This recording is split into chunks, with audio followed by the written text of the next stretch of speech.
তুমি মনে মনে চিন্তা করো, আল্লাহু আকবার, এই যে যমুনা গ্রুপের মালিক বাংলাদেশ থেকে চলে গেছে, কত কোটি কোটি টাকার মালিক, বসুন্ধরা গ্রুপের মালিক চলে গেছে। তুমি এই মুহূর্তে চিন্তা করো, আমিও আর দুনিয়ার মধ্যে নাই। একটু চক্ষুটা বন্ধ করো, মনে মনে চিন্তা করো, ওই যে মসজিদ থেকে 4 বিহালার পালকিটা নিয়ে এসে আমার বাসার গ্যারেজের নিচে রেখেছে। আত্মীয় স্বজনগুলো কাঁদে, আল্লাহ। ইমাম সাহেব দৌড়ে আসছে, আসার পরে গায়ের মধ্যে যে ওই যে 1500 3000 টাকার গজের কাপড়ের জামা পরে আছেন, গেঞ্জি পরে আছেন, এই জামাটার খোলার কোনো ক্ষমতা নাই। এইবার ধারালো কেচি দিয়া ক্যাচ ক্যাচ করে কাটতেছে। আল্লাহ, কাটার পরে আল্লাহর বান্দার জন্য একদল মানুষ চলে গেছে মাইকিং করার জন্য, আর একদল মানুষ পানি গরম করে, আর একদল মানুষ কাপড় আনার জন্য রেডি হয়ে যায়। আল্লাহর বান্দাকে দুনিয়া থেকে চির বিদায় দিবে। মানুষগুলা একজন কান্নাকাটি করে, সন্তানও কান্দে, বিবিও কান্দে, আত্মীয় স্বজনও কান্নাকাটি করে। আল্লাহ, কান্নাকাটি করতে করতে এমন মুহূর্ত হয়ে যায়, জানি না এই জায়গার মধ্যে অনেক পাগল আছে আমার মতো, কে যেন বসে আছে, যার মা দুনিয়া থেকে বিদায় নিয়ে চলে গেছে, বাবাও দুনিয়া থেকে বিদায় নিয়ে চলে গেছে। অনেক পাগল বসে আছে, জানি না কার যেন মা বাবা নাই। আমারও মা বাবা নাই। দেখি মা বাবা কার কার নাই, এই জায়গার মধ্যে দেখি কার কার মা বাবা নাই। আল্লাহ, অনেক সন্তান বসে আছে, হাতটা নামান। খোদার কসম করে বলি, এ যুবক, যদি মা বাবার মহাব্বতে 1 ফোঁটা চোখের পানি ফলাইতে পারো, 1 ফোঁটা চোখের পানির কারণে আল্লাহ রাব্বুল আলামিন তোমার মা বাবার কবর আযাবকে মাফ করবে। আমার মাঝে মধ্যেই মনে হয় দুনিয়া তো বড় কঠিন জিনিস। মাঝে মধ্যেই মনে হয় যখন রাতের গভীরে বালিশের মধ্যে মাথা দেয়, এ যুবক, তোমাদের অনুরোধ করে বলি রে ভাই, কখনো মানুষের হক মারবা না। তুমি যখন রাত গভীর হয়ে যায়, বালিশের মধ্যে মাথা দিয়ে একা একা চিন্তা করবা, আমি কোন জায়গার মধ্যে চাঁদাবাজি করলাম, কার হক নষ্ট করলাম। খোদার কসম করে বলি, কিয়ামতের ময়দানে আল্লাহ রাব্বুল আলামিন তোমার ব্যক্তিগত গুনাহ মাফ করে দিতে পারে, কিন্তু তুমি হক নষ্ট করে থাকলে ওই হক আল্লাহ তাআলা তোমাকে মাফ করবে না। এই জন্য মুসলমান ভাইরা আমার, এই জায়গার মধ্যে অনেক মানুষ বসে আছি, মা নাই, বাবা নাই। আমারও মা নাই, বাবা নাই, দুনিয়া থেকে চলে গেছে রে বাবা। কিন্তু অনেক মানুষ আছে যুবক ভাইরা। কোরআনে হাকিমের মহাসমুদ্র থেকে আপনাদের সামনে এক টুকরা আয়াত তিলাওয়াত করেছি। আল্লাহর পয়গম্বর জনাবে মুহাম্মদুর রাসূলুল্লাহ, সবাই বলেন সাল্লাল্লাহু আলাইহি ওয়াসাল্লাম, ওনার অসংখ্য হাদিস মোবারকা থেকে এক টুকরা হাদিস পাঠ করেছি। তেলাওয়াতকৃত আয়াত এবং পঠিত হাদিস অনুযায়ী অল্প সময় নিয়ে নির্দিষ্ট একটি বিষয় নিয়ে আলোচনা করার ইচ্ছা প্রকাশ করেছি ইনশাআল্লাহ। আজকে তেলাওয়াতকৃত আয়াত এবং পঠিত হাদিস অনুযায়ী আপনাদের সামনে যে বিষয়টি নিয়ে আলোচনা করব, সেটা হলো কোরআন কি ও কেন। আল্লাহ তাআলা বলেন, কিতাবুন আনজালনাহু ইলাইকা লিতুখরিজান নাসা মিনাজ-যুলুমাতি ইলান-নূর। কোরআন কি? কোরআন হলো আল্লাহ রাব্বুল আলামিনের ঐশী বাণী, আল্লাহ তাআলার সেই আসমানি কিতাব। কেন আল্লাহ তাআলা নাযিল করলেন? আল্লাহ বলেন, লিতুখরিজান নাসা মিনাজ-যুলুমাতি ইলান-নূর। আমি আল্লাহ রাব্বুল আলামিন মানব জাতিকে, যারা একদম ঘরচ্ছন্ন অন্ধকারে নিমজ্জিত হয়ে গেছে, ওই সমস্ত মানুষদেরকে আমি টেনে উঠিয়ে এই কোরআনের স্পর্শ দিয়ে একদম ইহদিনাস সিরাতাল মুস্তাকিম, সরল রাস্তা দিয়া জান্নাত পর্যন্ত পৌঁছানোর জন্য আমি নাযিল করেছি কোরআন। সুবহানাল্লাহ। আল্লাহ বলেন, কিতাবুন আনজালনাহু ইলাইকা লিতুখরিজান নাসা মিনাজ-যুলুমাতি ইলান-নূর।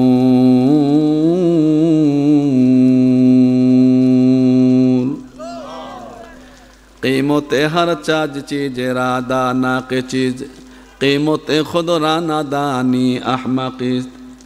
निगबतू पर अमल करना ये तुम्हारे काम है, निगबतु पर अमल करना ये तुम्हारे काम है, यूं ना देखो कहने वाला कौन है क्या नाम है, यूं ना देखो कहने वाला कौन है क्या नाम है। मुसलमान भाईरा रे आमार, तमाम दुनियार मध्य आल्लाह रब्बुल आलामीन যতগুলা কিতাব নাযিল করেছেন, বলুন তো দেখি এই পর্যন্ত আল্লাহ রাব্বুল আলামিন যত কিতাব নাযিল করেছেন, তাওরাত, জবুর, ইনজিল, কোরআন, আরো অনেকগুলা কিতাব আছে, বলুন তো দেখি এই কোরআনের মতো একটা শ্রেষ্ঠ কিতাব আল্লাহ রাব্বুল আলামিন কিয়ামত পর্যন্ত আর কোনোদিন পাঠাবেন? কথা বলেন। এই কোরআন পাঠাবেন না, কিন্তু এই কোরআন আল্লাহ তাআলা কোথায় থেকে নাযিল করলেন? এই কোরআনের বাড়ি কোথায়? আল্লাহ রাব্বুল আলামিন ডাক দেয়া বলেন এই কোরআনের বাড়ি হলো লৌহে মাহফুজ, বাল হুয়া কুরআনুম মাজিদুন ফি লাওহিম মাহফুজ। আল্লাহু আকবার বলেন। এই কিতাব আল্লাহ কেন নাযিল করলেন? কি করবেন? কোন কারণে নাযিল করলেন? কোন কারণে আল্লাহ রাব্বুল আলামিন আসমান থেকে নাযিল করলেন এই কিতাব? আল্লাহ তাআলা বলেন ইহদিনাস সিরাতাল মুস্তাকিম সিরাতাল্লাযীনা আন'আমতা আলাইহিম গায়রিল মাগদুবি আলাইহিম ওয়ালাদ-দাল্লিন। আল্লাহু আকবার বলেন। মুসলমান ভাইরা রে আমার, এই কিতাবটা আল্লাহ তাআলা এমনি এমনি নাযিল করেন নাই। কি কারণে নাযিল করলেন? আল্লাহ রাব্বুল আলামিন ডাক দা বলেন এই কিতাব আমি নাযিল করেছি, এমনি এমনি নাযিল করি নাই। এই যে আপনারা দেখলেন আজকে দারুন নাজাত তারতিলুল কোরআন মাদ্রাসার পক্ষ থেকে এই মাদ্রাসার মধ্যে লেখাপড়া শিখে যেই হাফেজে কোরআনরা আজকে পাগড়ি নিল, বলুন তো দেখি একদম 15 জন হাফেজে কোরআন পাগড়ি নিল, কিন্তু আমরা তো এই দুনিয়ার মধ্যে এই হাফেজে কোরআনদেরকে দাম দেই না, হুজুরদেরকে দাম দেই না, ইমাম সাহেবদেরকে দাম দেই না, মুয়াজ্জিন সাহেবদেরকে দাম দেই না, কিন্তু এদেরকে দাম দেই আমরা 3টা জায়গায়। একটা হলো আমরা যখন সন্তান হয় ওই সময় দাম দেই, আবার যখন মৃত্যুবরণ করে তখন ওই সময় দাম দেয়, আবার এই সন্তান আল্লাহু আকবার যখন আমি মৃত্যুবরণ করব এই সন্তানটা কাজে লাগবে। বলুন তো দেখি এই দুনিয়ার মধ্যে শিক্ষার কোনো অভাব নাই? বলেন তো দেখি আধুনিক শিক্ষা এই যে গ্রহণ করতেছে, জাগতিক শিক্ষা গ্রহণ করতেছে, আজকে শিক্ষা অর্জন করতে করতে করতে করতে সর্বোচ্চ ডিগ্রি লাভ করলো,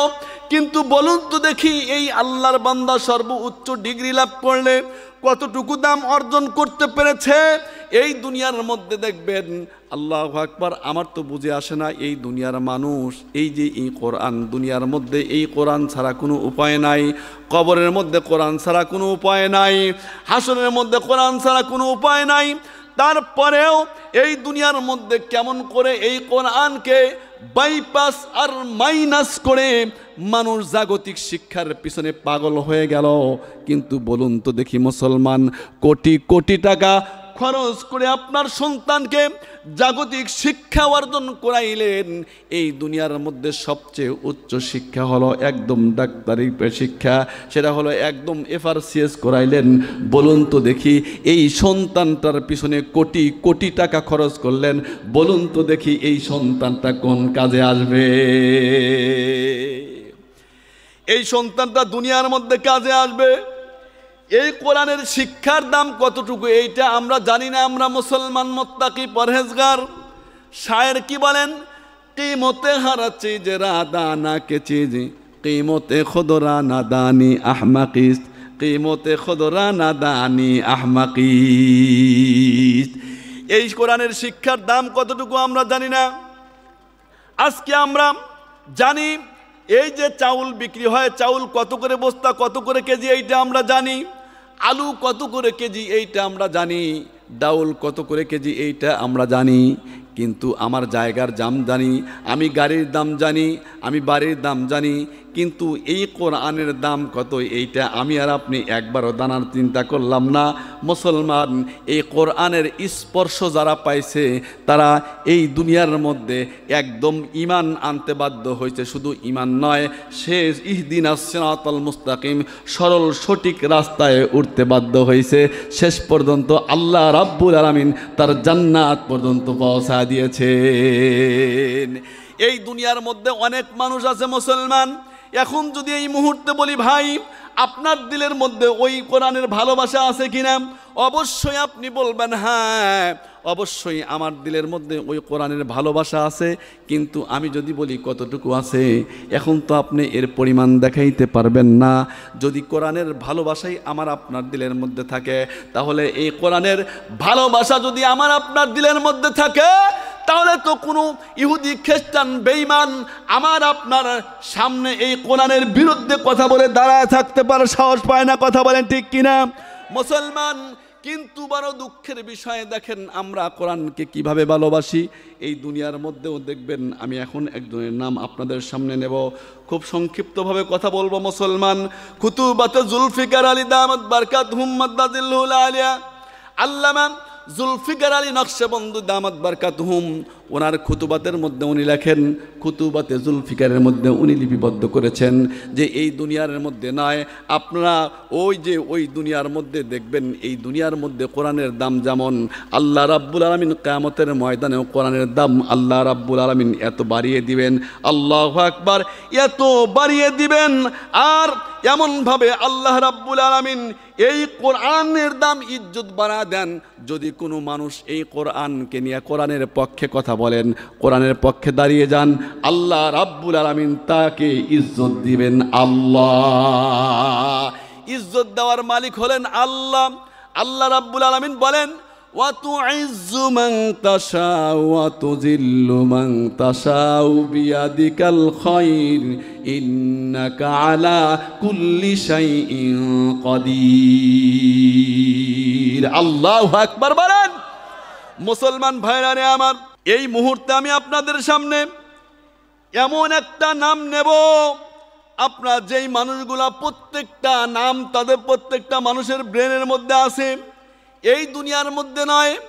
জুলফিকার আলী নকশবন্দি দামাত বারকাতুহুম ওনার কিতাবের মধ্যে উনি লিপিবদ্ধ করেন। উনি বলেন, এক সময় আমি সুইডেন বিশ্ববিদ্যালয়ের মধ্যে এক সময় খ্রিস্টানদের মুখোমুখি হইলাম।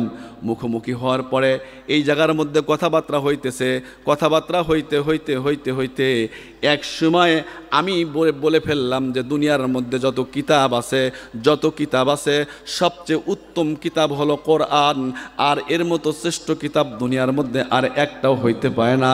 এটা হলো অপরিবর্তিত কিতাব, এটা হলো স্থায়ী কিতাব, যেটা হেফাজত করার দায়িত্ব নিয়েছেন কে? জোরে বলেন কে? এ কোরআন হেফাজত করার দায়িত্ব কার? ধরে বলেন। এ মুসলমান, এই কথা বলতে দেরি, বলুন তো দেখি সেই সুইডেন এটা কি মুসলমানের দেশ নাকি খ্রিস্টানের দেশ? কথা বলেন। সেই খ্রিস্টান অধ্যুষিত এলাকার মধ্যে সুইডেন বিশ্ববিদ্যালয়ের মধ্যে যখন আল্লামা জুলফিকার আলী নকশবন্দি দামাত বারকাতুহুম এই কথা বললেন, ওই সুইডেন বিশ্ববিদ্যালয়ের একজন প্রফেসর মহিলা ডাকদা বললেন, হুজুর আপনি কি বলতে চান? আপনার কথাতে তো কথা আমি বুঝতে পারতেছি না, আপনার কথার দ্বারা তো আমাদের ধর্মগ্রন্থকে আপনি একদম বাদ দিয়ে দিলেন। এইবার জুলফিকার আলী নকশবন্দি দামাত বারকাতুহুম উনি ডাকদা বলতেছে, না না না, আমি তো এমন কথা বলি নাই। এইবার বলতেছে, না, আপনি যখন বলেছেন একমাত্র কোরআন অপরিবর্তিত কিতাব, একমাত্র কোরআনই আসল কিতাব, এই কথা বলার দ্বারাই তো আমাদের সমস্ত ধর্মীয় গ্রন্থগুলা বাদ হয়ে যায়।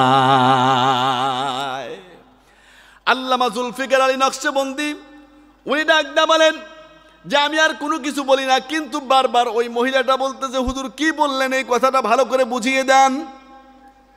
বারবার বলার পরে আমি ডাকদা বললাম, বোন তুমি কিছু মনে করিও না, আমি কি তোমাকে একটা কথা বলার অনুমতি আছে? বলে হ্যাঁ। এইবার বললেন, বলুন তো দেখি আপনাদের যে ইঞ্জিল কিতাব, এই কিতাবটা কোন ভাষায় অবতীর্ণ হয়েছে? এবার ওই খ্রিস্টান মহিলা ডাক দেয়া বলতেছে, এইটা তো দুনিয়ার সমস্ত মানুষ জানে, ওই আমাদের ইঞ্জিল কিতাব নাজল হয়েছে সুরিয়ানি ভাষায়। এইবার ডাক দেয়া বললেন, বোন বলো তো দেখি, এইবার তোমাদের যেই কিতাব আল্লাহ তাআলা নাজল করেছিলেন সুরিয়ানি ভাষায়, এখন তোমাদের গ্রন্থ, তোমাদের হাতের মধ্যে যেই ইঞ্জিল কিতাবটা আছে, এই কিতাবটা কোন ভাষায় লেখা আছে বলো তো দেখি। এইবার উনি ডাক দেয়া বলতেছেন, হ্যাঁ আমাদের হাতের মধ্যে আমরা যেই গ্রন্থ নিয়ে থাকি সেইটা হলো ইংরেজিতে লেখা আছে। এখন আল্লাহর বান্দা ডাক দেয়া বলতেছে, বোন তুমি বলো যে তোমাদের কিতাবটা পরিবর্তন হয়েছে নাকি ওই ভাষাতেই আছে? সুইডেনি মহিলা ডাক দেয়া বলতেছেন, হ্যাঁ আসলেই তো পরিবর্তন হয়েছে। আল্লাহ এই অবস্থা দেখে এই দুনিয়ার মধ্যে, আল্লাহু আকবার, ওই খ্রিস্টান মহিলা লাজব হয়ে গেল, কোনো কথা বলতে পারে না। আল্লামা জুলফিকার আলী নকশবন্দি উনি ডাক দেয়া বলেন, আমি কোরআনের পক্ষে কথা বলেছি, এই জন্য আমার দিলের মধ্যে কোনো রকম ভয় হয় নাই যে আমি আল্লাহর কোরআনের পক্ষে কথা বলেছি, কারণ আল্লাহ রাব্বুল আলামিন এই কোরআনকে হেফাজত করবে, আর কোরআনের পক্ষে যারা কথা বলবে তাদেরকেও হেফাজত করবেন কে? ধরে বলেন। আল্লাহ বলেন, ইন্না নাহানু নাযালনা যিকরা ওয়া ইন্না লাহু লাহাফিজুন।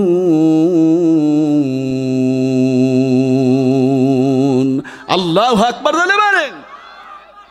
মুসলমান ভাইরা রে আমার, কোরআন হেফাজত করবে কে? ধরে বলেন।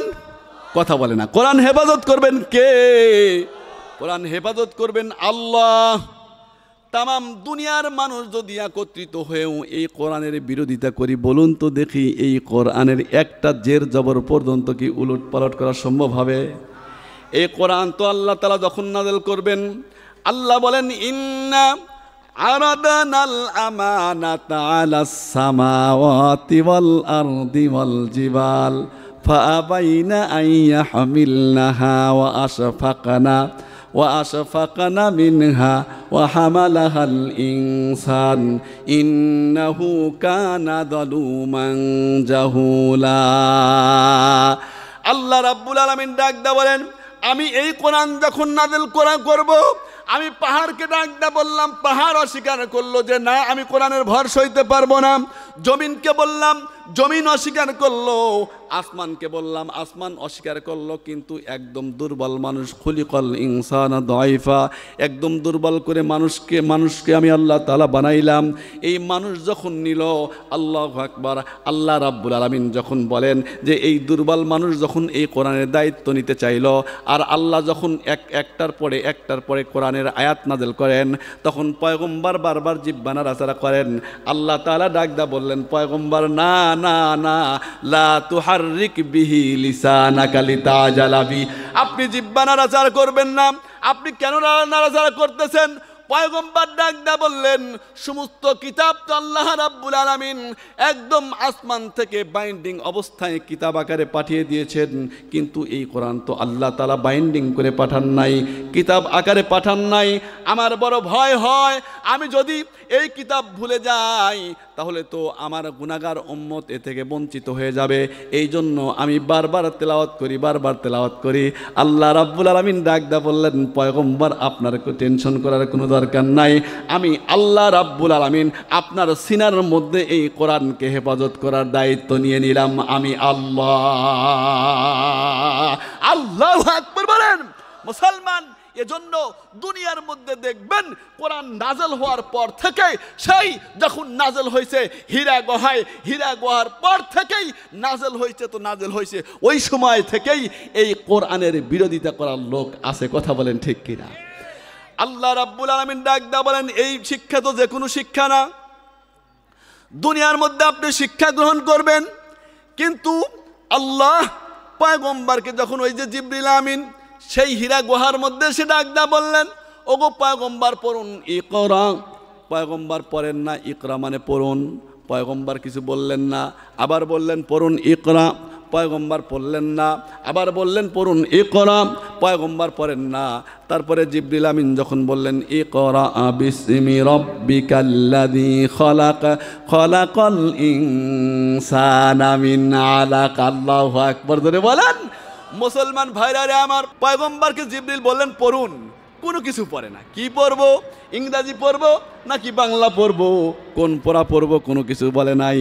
যখন বলছেন ইকরা বিসমি রাব্বিকাল্লাযী খলাক খলাকাল ইনসানা মিন আলাক, পয়গম্বরকে যখন বললেন ও পয়গম্বর পড়ুন ইকরা বিসমি রাব্বিকাল্লাযী খলাক, ওই প্রভুর নামে পড়ুন যেই প্রভু আপনাকে সৃষ্টি করেছেন।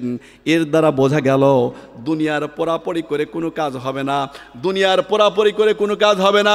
যদি আপনি পড়তে চান, যদি আপনি জীবনকে জীবনের মতো গঠন করতে চান, তাহলে কোরআনের শিক্ষার বিকল্প কোনো ব্যবস্থা নাই। মুসলমান ভাইরা রে আমার, আমি এই জায়গার মধ্যে একটু প্রমাণ দিতে চাই। বলুন তো দেখি, আজকে স্কুল কলেজ ইউনিভার্সিটির মধ্যে যান, আপনাদের এই নতুন বাজার দিয়ে দেখবেন সব সময় ট্রাক চলে, বাস চলে। আগে দেখবেন ট্রাক বাসের পিছনে লেখা ছিল আপনার সন্তানকে স্কুলে পাঠান, এইগুলো লেখা থাকতো কিনা জোরে বলেন। এখন দেখবেন ট্রাক বাসের পিছনে লেখা থাকে আপনার সন্তানকে মাদ্রাসায় পাঠান। কেন লেখা থাকে তা কি জানেন মুসলমান? তারা জানে, অনেক গবেষকরা গবেষণা করে করে দেখেছে, যদি কোনো মানুষ কোরআনের স্পর্শে আসে, ওই মানুষটা আল্লাহু আকবার মানুষ থাকে না, একদম ওই মানুষটা গুণগত মানুষে আল্লাহ রাব্বুল আলামিন পরিণত করে দেয়। যেমন ওমর রাদিয়াল্লাহু তাআলা কোরআনের স্পর্শে আসার পূর্বে বলল, নাঙ্গা তরবারি নিয়ে ডাকদা বলল মুহাম্মাদের কল্লা কাটবো, কিন্তু যখন এই কোরআনের স্পর্শে আসলো, আল্লাহু আকবার, আসার পরে এইবার ওমর রাদিয়াল্লাহু তাআলা তরবারি হাতে নিয়ে ডাকদা বলতেছে, এ মক্কাবাসীরা, কে আসো তোমরা মুহাম্মাদের বিরুদ্ধে কথা বলতে চাও? যদি কেউ চাও, যদি কেউ তোমাদের স্ত্রীদেরকে বিধবা করতে চাও, তাহলে মুহাম্মাদের বিরুদ্ধে কথা বলো। যদি তোমার সন্তানদেরকে ইতিম বানাইতে চাও, তাহলে মুহাম্মাদের বিরুদ্ধে কথা বলো। সাহস থাকলে বলো। এ মুসলমান, একমাত্র কোরআনের স্পর্শে আসার কারণেই ফারুক আজম রাদিয়াল্লাহু তাআলা এমন ঘোষণা দিয়েছেন। কথা বলেন ঠিক কিনা? এ মুসলমান, আপনারা দেখেছেন, পত্র পত্রিকার মধ্যে দেখেছেন, আপনার ইলেকট্রনিক্স মিডিয়া দেখেছেন, সোশ্যাল মিডিয়াতে দেখেন, অনেক সময় দেখছেন সন্তান লন্ডনে লেখাপড়া করে বড় ডিগ্রি অর্জন করেছে, একটা মেয়ে আমেরিকা থাকে আর একটা কানাডা থাকে, কিন্তু দেখেন আল্লাহ, বনানীর মধ্যে বাড়ি আছে, বাড়িধারার মধ্যে বাড়ি আছে, গুলশান দিয়ে বাড়ি আছে, গুলশান একের মধ্যে বাড়ি আছে, কিন্তু ওই সন্তানের মা বাবাগুলা বৃদ্ধাশ্রমে যাওয়া ছাড়া বাড়ির মধ্যে কোনো জায়গা হয় না। কিন্তু গ্যারান্টি দিলাম মুসলমান, আপনি যদি কোটি টাকা, আপনি যদি আমার সঙ্গে 1 কোটি টাকা চ্যালেঞ্জ করতে চান, আমি চ্যালেঞ্জ করতে পারবো, কোনো কোরআনের হাফেজের মা বাবা বৃদ্ধাশ্রমে একটাও দেখাইতে পারবেন না। কারণ কি? এর একমাত্র কারণ হলো কোরআনের স্পর্শে যারা এসেছে, আল্লাহ তাআলা তাদেরকে মানুষের মতো মানুষ বানিয়ে দিয়েছে। শুধু তাই নয়, এই দুনিয়ার মধ্যে দেখবেন, এই সমাজের মধ্যে, এই জায়গার মধ্যে দেখেন, যতগুলা চাঁদাবাজ আছে, যতগুলা মস্তান আছে, যতগুলা মদখোর ইয়াবাখোর আছে, সবগুলা স্কুল পড়ুয়া, জেনারেল শিক্ষিত, একটাও মাদ্রাসা পড়ুয়া হাফেজে কোরআন দেখাইতে পারবেন না। কথা বলে ঠিক কিনা? কেন? তাদেরকে তাকবীর, নারায়ে তাকবীর, আল কোরআনের আলো, আল হাদিসের আলো, নারায়ে তাকবীর। মুসলমান ভাইরা রে আমার, এই জন্য দুনিয়ার মধ্যে দেখবেন কোরআনের বিরুদ্ধে কথা বলার মতো মানুষ আছে, কিন্তু প্রতিবাদ করার মানুষ কম। কথা বলেন ঠিক কিনা? প্রতিবাদ করে কারা? আমার আপনার মতো সাধারণ মানুষগুলা, যারা দিনদার মানুষ, দিনের রাস্তায় থাকি, আমরা কোরআনকে মহাব্বত করি, কারণ এমন মানুষ আছে এই জায়গার মধ্যে কোরআনের জন্য জীবনও দিতে পারে। কথা বলেন ঠিক কিনা? এই জন্য মুসলমান, আমি এই জায়গার মধ্যে থেকে বলতে চাই, যদি যুব সমাজ একবার তোমরা আবু বকর ওমরের মতো একদম সামনের দিকে আগাইতে পারো, খোদার কসম করি বাংলার জমিন নয়, তামাম বিশ্বের মধ্যে যেখান থেকেই হোক না কেন পয়গম্বর বিরোধী, কোরআন বিরোধী আওয়াজ করে আর নাস্তিকরা কখনো সাহস পাবে না। কথা বলেন ঠিক কিনা? জোর কদমে সামনে চলো, চলো চলো সামনে চলো, বজ্রকণ্ঠে আওয়াজ তোলো, সবাই মিলে একই সঙ্গে দাও না স্লোগান, নারায়ে তাকবীর, নারায়ে তাকবীর। আল্লাহু আকবার, জোর কদমে সামনে চলো, বজ্রকণ্ঠে আওয়াজ তোলো, সবাই মিলে একই তালে দাও না স্লোগান, নারায়ে তাকবীর। আল্লাহু আকবার, নাস্তিকতা লিফাত যাক, দিন ইসলাম জিন্দাবাদ, কোটি পানে একই আওয়াজ। খোদাদ্রোহী ছাড় পাবে না, খোদাদ্রোহী ছাড় পাবে না, এই বাংলায় ঠাই হবে না, মুসলমানরা জেগেছে আর। তোলো তোলো আওয়াজ তোলো, জোর কদমে সামনে চলো, তোলো তোলো আওয়াজ তোলো, জোর কদমে সামনে চলো, সবাই মিলে একই তালে দাও না স্লোগান, নারায়ে তাকবীর, আল্লাহু আকবার, নারায়ে তাকবীর। আকবার। মুসলমান ভাইরা রে আমার, যেই কথা বলতেছিলাম, দুনিয়ার মধ্যে এই কোরআন এমন একটা ম্যাগনেট, এই কোরআনটা যদি কোনো মানুষ আঁকড়ে ধরে, ধরা লাগবে না। এই কোনো মানুষটা যদি, কোনো বেঈমানও যদি এই কোরআন একবার কান দিয়া শোনে, যদি দিলের কান দিয়া শোনে, তাহলে আর তার জিন্দগির মধ্যে কখনো এই কোরআন ছাড়তে পারবে না। তার জ্বলন্ত আমি একটা প্রমাণ দিয়ে আপনাদের সামনে থেকে বিদায় নিতে চাই মুসলমান। খুতুবাতে জুলফিকার থেকে আর আমি একটা কথা বলতে চাই। আল্লামা জুলফিকার আলী নকশবন্দি, আল্লাহু আকবার, খুতুবাতে জুলফিকারের মধ্যে বলেন, উনি বলেন, তখন আমি আমেরিকায় ছিলাম। আমেরিকায় থাকা অবস্থায় আপনারা জানেন এই দুনিয়ার মধ্যে যত কারি আছে, বিশ্ব নন্দিত কারি শেখ আব্দুল বাসিত রহমাতুল্লাহ আলাই, বলুন তো দেখি এনার মতো বিশ্ব জগৎ বিখ্যাত কারি বাংলার জমিনে নয়, তামাম পৃথিবীর মধ্যে আর একটাও জন্ম হবে? কথা বলেন, আর একটাও জন্ম হবে না। খুতুবাতে জুলফিকার, আল্লাহু আকবার, উনি বলেন, জুলফিকার আলী রাগদা বলেন, আমি তখন আমেরিকার মধ্যে, আর এই কারি বিশ্বনন্দিত কারি শেখ আব্দুল বাসিত রহমাতুল্লাহ আলাই, উনি আমেরিকার মধ্যে যান কোরআন তেলাওয়াত করার জন্য। আর বিভিন্ন জায়গা থেকে খবর পাওয়ার পরে, বিভিন্ন মহল্লা থেকে, বিভিন্ন সিটি থেকে ওনার সঙ্গে দেখা করার জন্য আসলেন।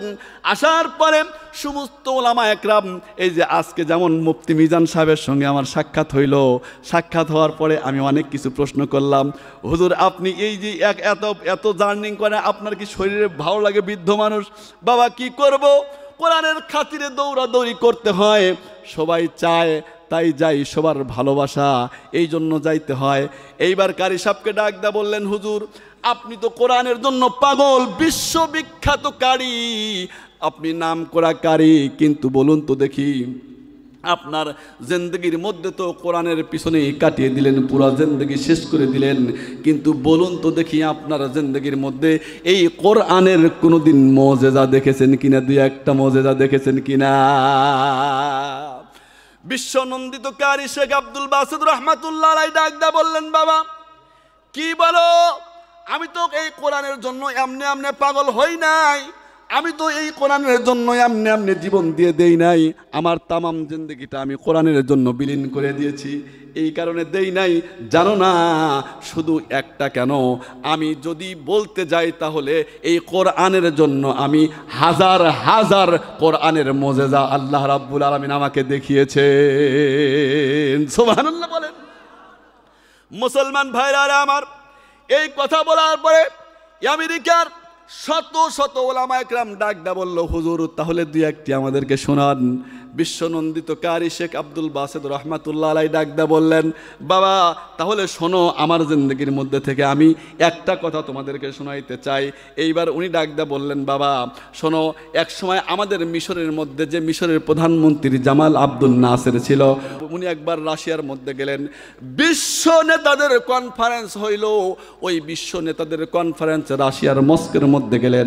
যাওয়ার পরে বিশ্ব নেতাদের বৈঠক হয়েছে, হওয়ার পরে এইবার ডাকদা বলতেছেন, আল্লাহু আকবার, জামাল আব্দুল নাসের ডাকদা বলেন, ওই রাশিয়ার কমিউনিস্টের নেতা আমাকে ডাক দেয়া বলতেছেন, জামাল আব্দুল নাসের, তোমাদের একটা জিনিস বুঝে আসে না। বলে কি বুঝে আসে না? আমার একটা জিনিস বুঝে আসে না, আমরা যখন 1500 বছর সামনে নিয়ে চিন্তা ভাবনা করি, তখন তোমরা 1500 বছর পিছনে নিয়ে চিন্তা ভাবনা করো। এইটা বুঝিয়েছে জামাল আব্দুল নাসের। আমরা তো আধুনিক টেকনোলজিতে সামনে আগাইছি। এই টেকনোলজির যুগে, আধুনিক যুগে তোমরা তো এইগুলা নিয়ে পড়ে থাকো না। আর ওই যে তোমরা 1520 বছর পিছনের জিনিস নিয়ে চিন্তা ভাবনা করো, সেটা হলো ওই পয়গম্বর মুহাম্মাদের দিন নিয়ে চিন্তা ভাবনা করো, ওই কোরআন নিয়ে চিন্তা ভাবনা করো। এমন কথা বলার পরে জামাল আব্দুল নাসের ডাক দেয়া বলল, হ্যাঁ আমি তো ওই কোরআন ছাড়া কি দেখব? দেখবেন এই দুনিয়ার মধ্যে অনেক মানুষ আছে যারা বলতেছে বর্তমান এই কোরআনের অবস্থা চলে না, আধুনিক যুগ, আধুনিকভাবে চলতে হবে। কিন্তু বলুন তো দেখি, এই আধুনিকতা দেখাতে এসে আজকে আমাদের সমাজের মধ্যে শান্তি নাই, ঘরের মধ্যে শান্তি নাই, পরিবারের মধ্যে শান্তি নাই, মসজিদের মধ্যে শান্তি নাই। এ মুসলমান, মসজিদের মধ্যে টাইলস হয়েছে, মসজিদের মধ্যে দেখবেন একদম এসি লাগাইছে, কিন্তু মুসলমান মসজিদের মধ্যে শান্তি খুঁজে পাওয়া যায় না, মুসল্লি খুঁজে পাওয়া যায় না। কথা বলেন ঠিক কিনা? আর যাই 2-4টা মুসল্লি পাওয়া যায়, সামনের 1-2 কাতার মোটামুটি চেয়ার দিয়ে ফিল আপ। কথা বলে না, চেয়ার দিয়ে ফিল আপ হয়ে আছে। আমি তো মাসালা দেব না, ছোট্ট মানুষ, কিন্তু একটা কথা বলি, চেয়ারে নামাজ আমরা পড়ি, সেই চেয়ারে নামাজ হয় কিনা আগে মুফতি সাহেবদের কাছে মাসালা জানা দরকার, ডাক্তারের কাছে জানার আগে। আপনি দুনিয়ার মধ্যে সব কাজ করতেছেন, বাজার করতেছেন, বাথরুম করতেছেন, সব কিছু করতেছেন, মসজিদে আসলে কয় মাজার ব্যথা। কথা বলে না, মসজিদে আসলে কয় মাজার ব্যথা। চেয়ারে বসে যাও, কারণ তোমার দিলের খবর জানে কে? ধরে বলেন, ইয়ালামু খায়িনাতাল আয়ুনি ওয়া মা তুখফিস সুদূর। আল্লাহু আকবার বলেন। দিলের খবর জানে কে? ধরে বলেন। মাসালা আছে যে চেয়ারে বসার কোনো মাসালা নাই, নামাজ পড়বে, যদি দাঁড়িয়ে নামাজ না পড়তে পারে বসে পড়বে, বসে না পড়তে পারলে ইশারায় পড়বে, ইশারায় যদি না পড়ে শুয়ে থেকে পড়বে। মুসলমান মাসালা আছে, কিন্তু বড় ডাক্তারদের কাছে গেলে সুন্দর করে এখন প্রেসক্রিপশন করে দেবে, আপনার মাজা নিয়ে ওঠা বসা করা যাবে না, চলাফেরা করা যাবে না, একদম বেড রেস্টে থাকা লাগবে। কিন্তু মসজিদে গেলে চেয়ার আর তামাম বাজারের তামাম সব কাজ চলতেছে, কিন্তু মসজিদে শুধু যখন যায় তখন চেয়ারে নামাজ পড়বে। এমন অসুস্থ মানুষের নামাজ চেয়ারে বসে হইতে পারে না, হবে না, নামাজ হবে না। কারণ আপনি সব কাজ করতেছেন, আপনি হাঁটাচলা করতেছেন, আপনি বাথরুম করতেছেন, বাজার করতেছেন, বাড়ির সব কাজ করতেছেন, বাসার সব কাজ আপনাকে ছাড়া হয় না। কিন্তু আপনি মসজিদে গেলে চেয়ারের মধ্যে বসেন। এখন এটা ফ্যাশনে পরিণত হয়েছে। আমি মসজিদের সভাপতি, আমি সেক্রেটারি, আমি ক্যাশিয়ার, আমি যদি চেয়ারে না বসি তাহলে তো মানায়ও না। কথা বলে না, কথা বলে না। এমন ফ্যাশনাল নামাজ বাদ দেন, এমন ফ্যাশনে ইবাদত বাদ দেন, তাহলে সমাজের মধ্যে শান্তি ফিরে আসবে, নইলে শান্তি আসা সম্ভব হইতে পারে না। কথা বলেন ঠিক কিনা?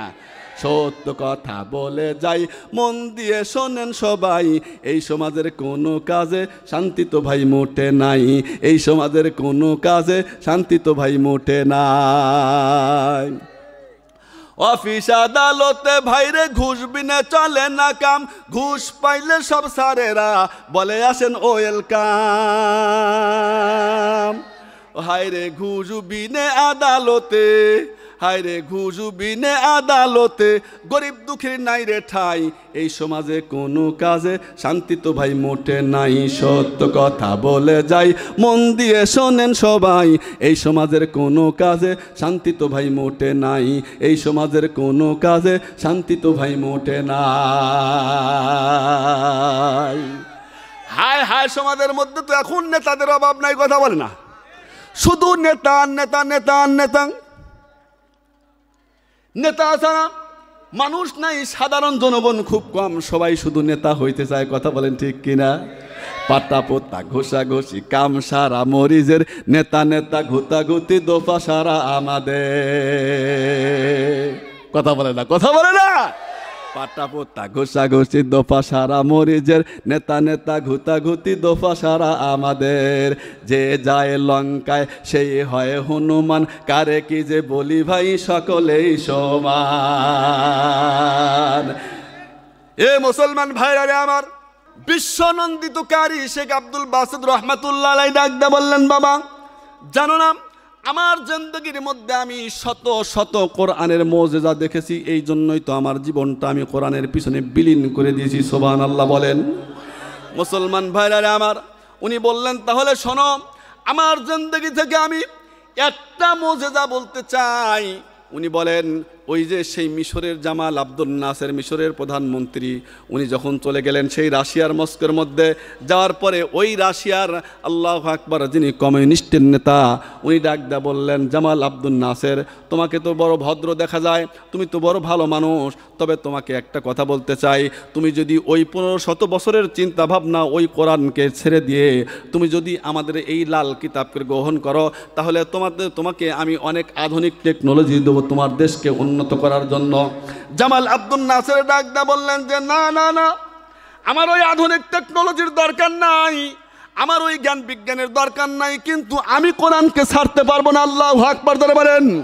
মুসলমান ভাইরা রে আমার, এখন তো আমরা কোরআন, এই জীবন যাবে, কোরআন আমরা ছাড়তে পারি, আমরা 2টা টাকার জন্য আমরা ক্ষমতার বলে কোরআনের বিরুদ্ধে কথা যায় যাক, কিন্তু আমার ক্ষমতা চাই।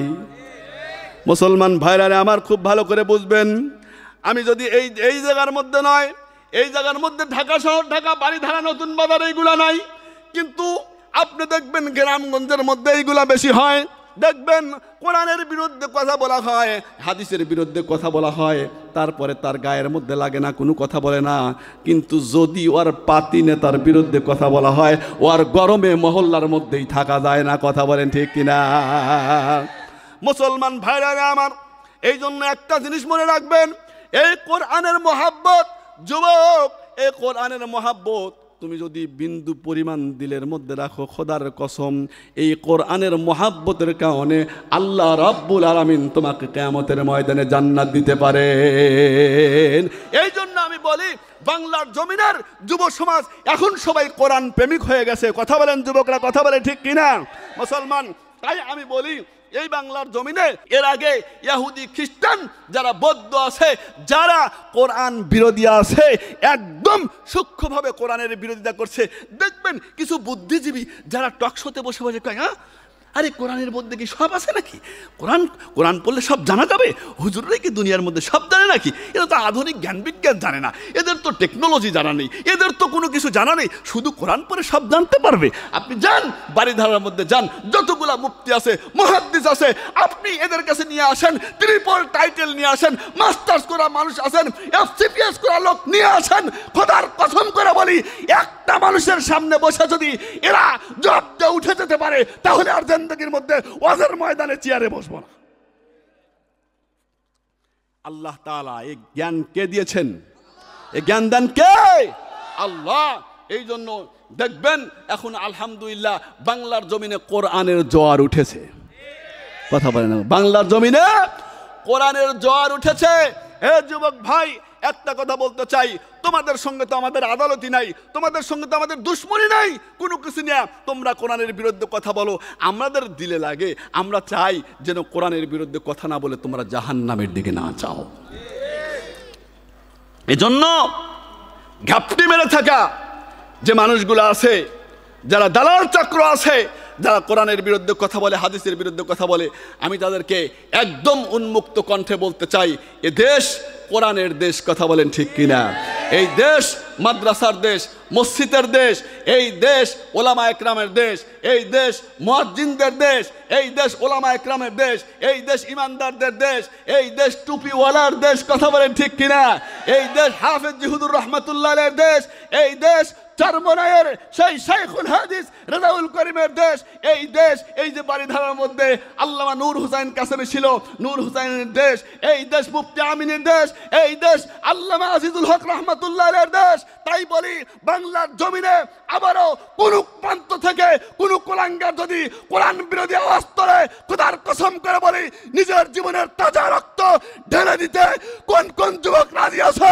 আল্লাহু আকবার বলে দুটি হাত উঠিয়ে দাও। নারে তাকবীর, দিন ইসলাম, দিন ইসলাম, কোরআন হাদিসের শত্রুরা, কোরআন হাদিসের শত্রুরা, নারে তাকবীর। মুসলমান ভাইরারে আমার যেই কথা বলতেছিলাম, বিশ্বনন্দিত কারি শেখ আব্দুল বাসিত রহমাতুল্লাহ আলাইহি ডাকতে বললেন, বাবা তাহলে আমার জীবনের একটা ওয়াকিয়া তোমাদেরকে শোনাই, এই কোরআনুল কারিমের কত মুজিজা আছে তার মধ্যে একটা শোনাই।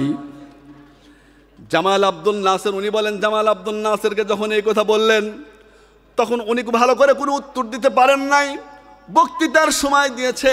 কিন্তু বলুন, দেখবেন এখন সবচেয়ে সমাজের মধ্যে এই কোরআনওয়ালারা অবহেলিত, কথা বলেন ঠিক কিনা? দেখবেন একদম মসজিদের মুয়াজ্জিন আর ইমাম তো ওরে বাপরে সমাজের মধ্যে মানুষ দেখতেই পারে না। দেখবেন দেখা হলে হুজুর কেমন আছেন, চা খান, হায় হায় যদি বলা যায় জিনিসপত্রের দাম বেড়ে গেছে, কাঁচা বাজারের অনেক দাম, একটু বেতনটা বাড়িয়ে দেন, সভাপতি বলে সে বেতন বাড়াইতে হবে মানে? আরে হুজুররা আল্লাহ আল্লাহ করবে, হুজুররা শুধু আল্লাহ আল্লাহ করবে, আল্লাহর কামে থাকবে, বেতন দিয়ে কি করবে? সভাপতি সাহেবকে বলে ঠিক আছে দেখা যাক, আমি দেখি, আমি সেক্রেটারি সাহেবের সাথে আলাপ করি, দেখি কি বলে না বলে, তারপরে আপনাকে জানানো হবে। সেক্রেটারিকে বলতেছে হুজুর এই তো মাত্র 2 থেকে 3 বছর হইল আমাদের মসজিদে আসছে, এখনই বেতন বাড়ানো করতেছে, মানে এত বেতন দিয়ে কি করবে? আল্লাহ তাআলাও সিস্টেম করে দিয়েছে। আরে ভাই, সভাপতি, সেক্রেটারি, কেশিয়ার ওনারা প্রত্যেক দিন একদম আইরা গরুর গোশত হাতে করে সকালবেলায় টাটকা গরুর গোশত নিয়ে আসে। মুয়াজ্জিন সাহেব, ইমাম সাহেবের কি খাইতে মনে চায় না? যে বেতন দেয়, কয় টাকা বেতন দেয়, এই বেতনে যদি 2টা ছেলে পড়ে, এরকম মাদ্রাসার মধ্যে যদি হেফজোখানার মধ্যে 2টা ছেলে পড়ে, তাহলে তো ওই বেতনেই শেষ, খালাস, আর কিছু করা লাগবে না। স্ত্রী আছে, বিবি বাল বাচ্চা আছে, সংসার আছে, কে দিয়া চালাবে? আল্লাহ সিস্টেম করে দিয়েছে, তোমরা প্রত্যেক দিন গরুর গোশত খাইবা, আর আমার কোরআনওয়ালা বুঝি না খায়া থাকবে না, আমিও সিস্টেম করে দিয়েছি, তোমরা খাইবা মাসের মধ্যে 1 দিন, আর আমার ইমাম মুয়াজ্জিন খাবে 30 দিন। সুবহানাল্লাহ বলে। কেমন করে? সকাল ফজর নামাজের পইলাই সময় পায় না, মুখ ঘুরাইছে, সূরা হাসর পড়বে। এবার সভাপতি সাহেব, হুজুর কিছু মনে করবেন না, আজকে একটু মেহরবানি করে আমার বাড়িতে দাওয়াত দিবেন, সকালেও নাস্তা করবেন, দুপুরে খাবেন, রাত্রিতেও খাবেন। কি হয়েছে? বললেন না হুজুর, এই সংসার থেকে অসুস্থতাই যাইতেছে না, 1-2 মাস শুরু হয়েছে যে অসুস্থ, একবার আমার বাড়িয়ালি হইল, তারপরে আমি হইলাম, তারপরে ছেলে হয়েছে, এখন আবার নাতিটা অসুস্থ, কি যে শুরু হয়েছে। এই যে আমার বাড়িওয়ালি বলল যে ইমাম সাহেব আর মুয়াজ্জিন সাহেবকে একটু দাওয়াত দিয়ে খাওয়াও না, দেখো আল্লাহ তাআলা হয়তো নাজাত দিতে পারে, তো মেহরবানি করে আপনি একটু দাওয়াতটা গ্রহণ করেন হুজুর। তো হুজুর বলছে ঠিক আছে বাবা, আমি দাওয়াত গ্রহণ করলাম। দাওয়াত গ্রহণ করার পরে খাইছে। পরের দিন আবার সেক্রেটারি সাহেব আইসা বলতেছে হুজুর আমার বাড়ির দাওয়াত, মেহরবানি করে দাওয়াতটা গ্রহণ করবেন। আল্লাহ তাআলা এজন্য আমরা দেখবেন হুজুররা তো চাউলের দাম বাড়লে রাস্তার মধ্যে নামে না, ডাউলের দাম বাড়লে রাস্তার মধ্যে নামে না, চিনির দাম বাড়লে রাস্তার মধ্যে নামে না, কিন্তু কোরআনের বিরুদ্ধে কথা বললে হুজুররা আর ঘরে বসে থাকতে পারে না। কথা বলেন ঠিক কিনা মুসলমান? কারণ চাউলের দাম বাড়লে আমরা ওই চিন্তা করি না, ডাউলের দাম বাড়লে আমরা চিন্তা করি না। মুখ দিয়েছে আল্লাহ, খাওয়াবেন আল্লাহ। তুমি বাড়ি 5টা করো, তুমি গাড়ি 10টা করো, আমার গাড়ি দরকার নাই, আমার বাড়ি দরকার নাই, আমার দরকার হলো আল্লাহকে। যদি মৃত্যুর পরে আল্লাহকে না পাই, হাদিস কোরআনকে না পাই, আমি যদি পয়গম্বরের দিদার না পাই, তাহলে তো আমার পুরো জিন্দেগির টাকা, গাড়ি, বাড়ি সব বিলীন হয়ে গেল, কোনো কিছুই আর আমার কাজে আসবে না। কথা বলেন ঠিক কিনা? আমি তো চাই সেই জিনিস তোমরা দুনিয়ার মধ্যে দুনিয়া অর্জন করো, আমরা দুনিয়াদারি নিয়ে রাজি নাই, আমরা আল্লাহ আল্লাহ করব। আমরা খাই মানুষের বাড়ি, এই চাউল 3000 টাকা কেজি হইলেও সমস্যা নাই। কথা বলে না? দেখবেন হুজুরদের দোষ বেশি, হুজুর যদি জোরে থাকে দাওয়াত পাইছে, হুজুর কোন জায়গায় দাওয়াত পাইলেন? আবার যদি একটু ওই আস্তে পান খাইতে খাইতে বসাইছে গো, একদম কি খাওয়া খাইছে হজম করার জন্য আবার পান খাইতেছে। এমনি তো দোষ বেশি, সব দোষ হুজুরদের দেখছেন বাংলার জমিনে জঙ্গি খুঁজেছেন, জঙ্গি জঙ্গি জঙ্গি জঙ্গি জঙ্গি জঙ্গি আওয়াজ তুলে দেখবেন তাম বাংলাদেশটা একদম শেষ করে ফেলছে। কিন্তু কোনো কওমি মাদ্রাসার হাফেজে কোরআন, এই বাড়িধারা মাদ্রাসা, মালিবাগ মাদ্রাসা, চৌধুরীপাড়া মাদ্রাসা, লালবাগ মাদ্রাসা, একটা মাদ্রাসার সন্তানদেরকে জঙ্গি পায় নাই, সবগুলা পাইছে স্কুল কলেজ ইউনিভার্সিটির ছেলে পেলে। আপনি যান, বিশ্বাস না হয় এখানে কি পার্ক যেন আছে, এই যে এই সাইডে কি যেন আছে, lake lake lake lake lake আছে, দেখবেন ওখানে যা। এখন তো শিক্ষা আসছে, আপনার সন্তানকে শিক্ষা দিতেছেন। সেদিনও এই যে মাহফিল করলাম আপনার এই যে উত্তরার মধ্যে, এক শিক্ষক এসে বলতেছে, হুজুর কি যে একটা ফিতনায় পড়লাম, দোয়া করবেন। ক্লাস 8, 9-এ পড়ে এই সমস্ত ছেলেরা সিগারেট খায়া আমাদের সামনে, আমাদের চেহারার সামনে ধোঁয়া উড়ায় দেয়। এর চেয়ে দুঃখের বিষয় আর হইতে পারে না।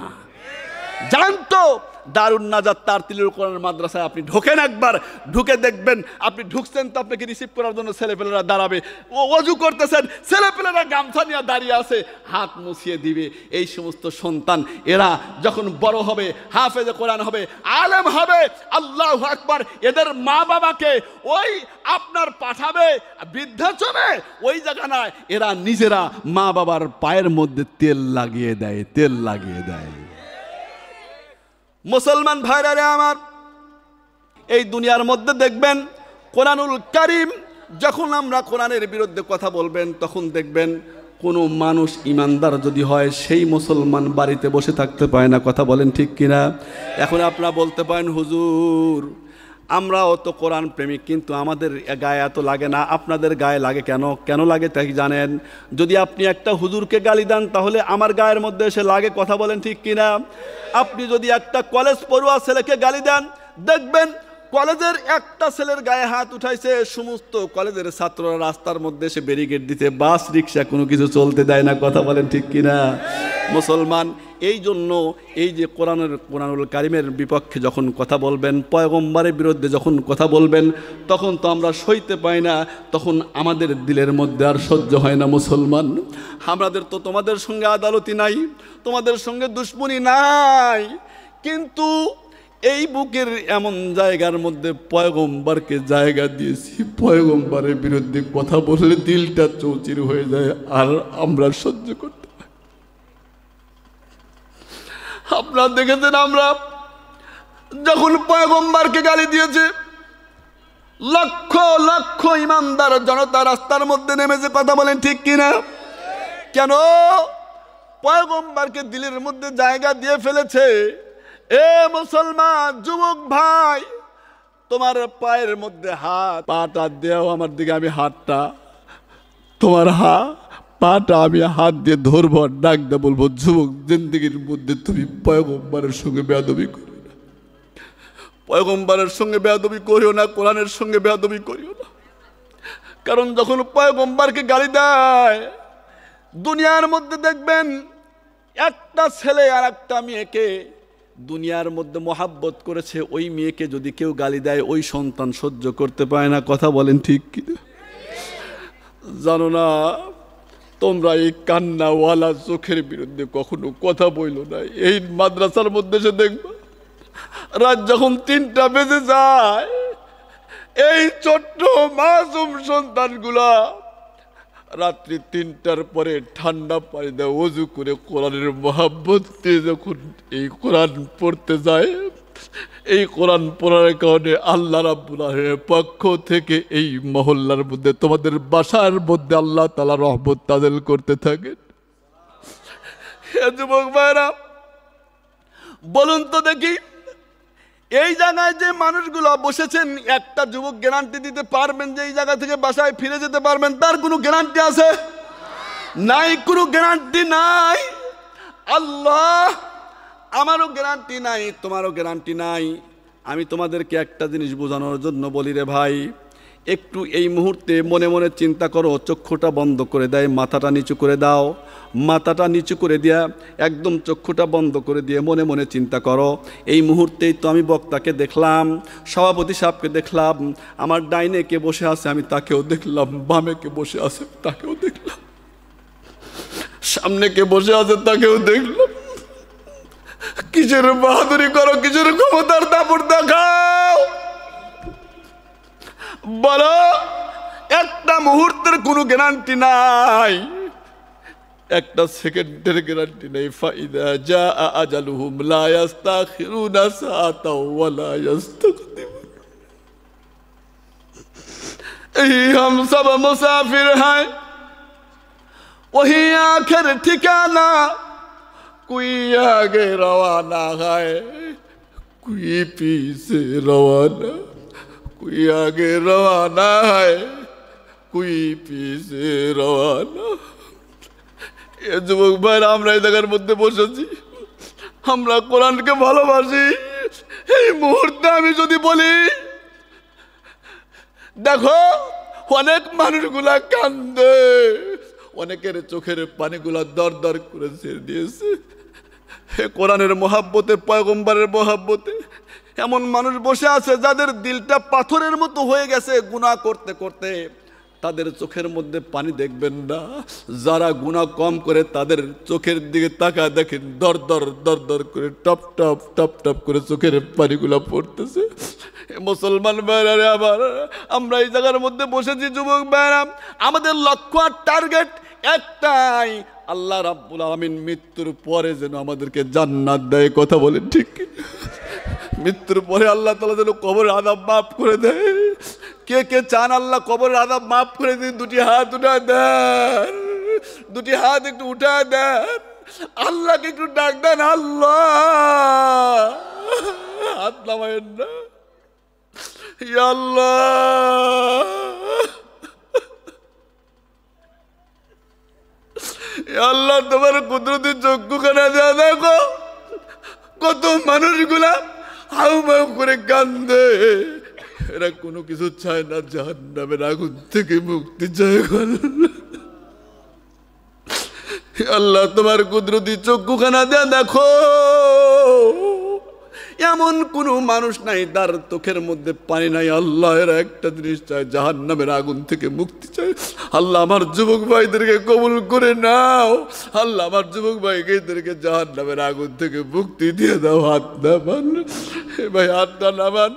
এ যুবক, আমি একটা কথা বলি রে ভাই, এই মুহূর্তে তুমি মনে মনে চিন্তা করো, আল্লাহু আকবার, এই যে যমুনা গ্রুপের মালিক বাংলাদেশ থেকে চলে গেছে, কত কোটি কোটি টাকার মালিক, বসুন্ধরা গ্রুপের মালিক চলে গেছে।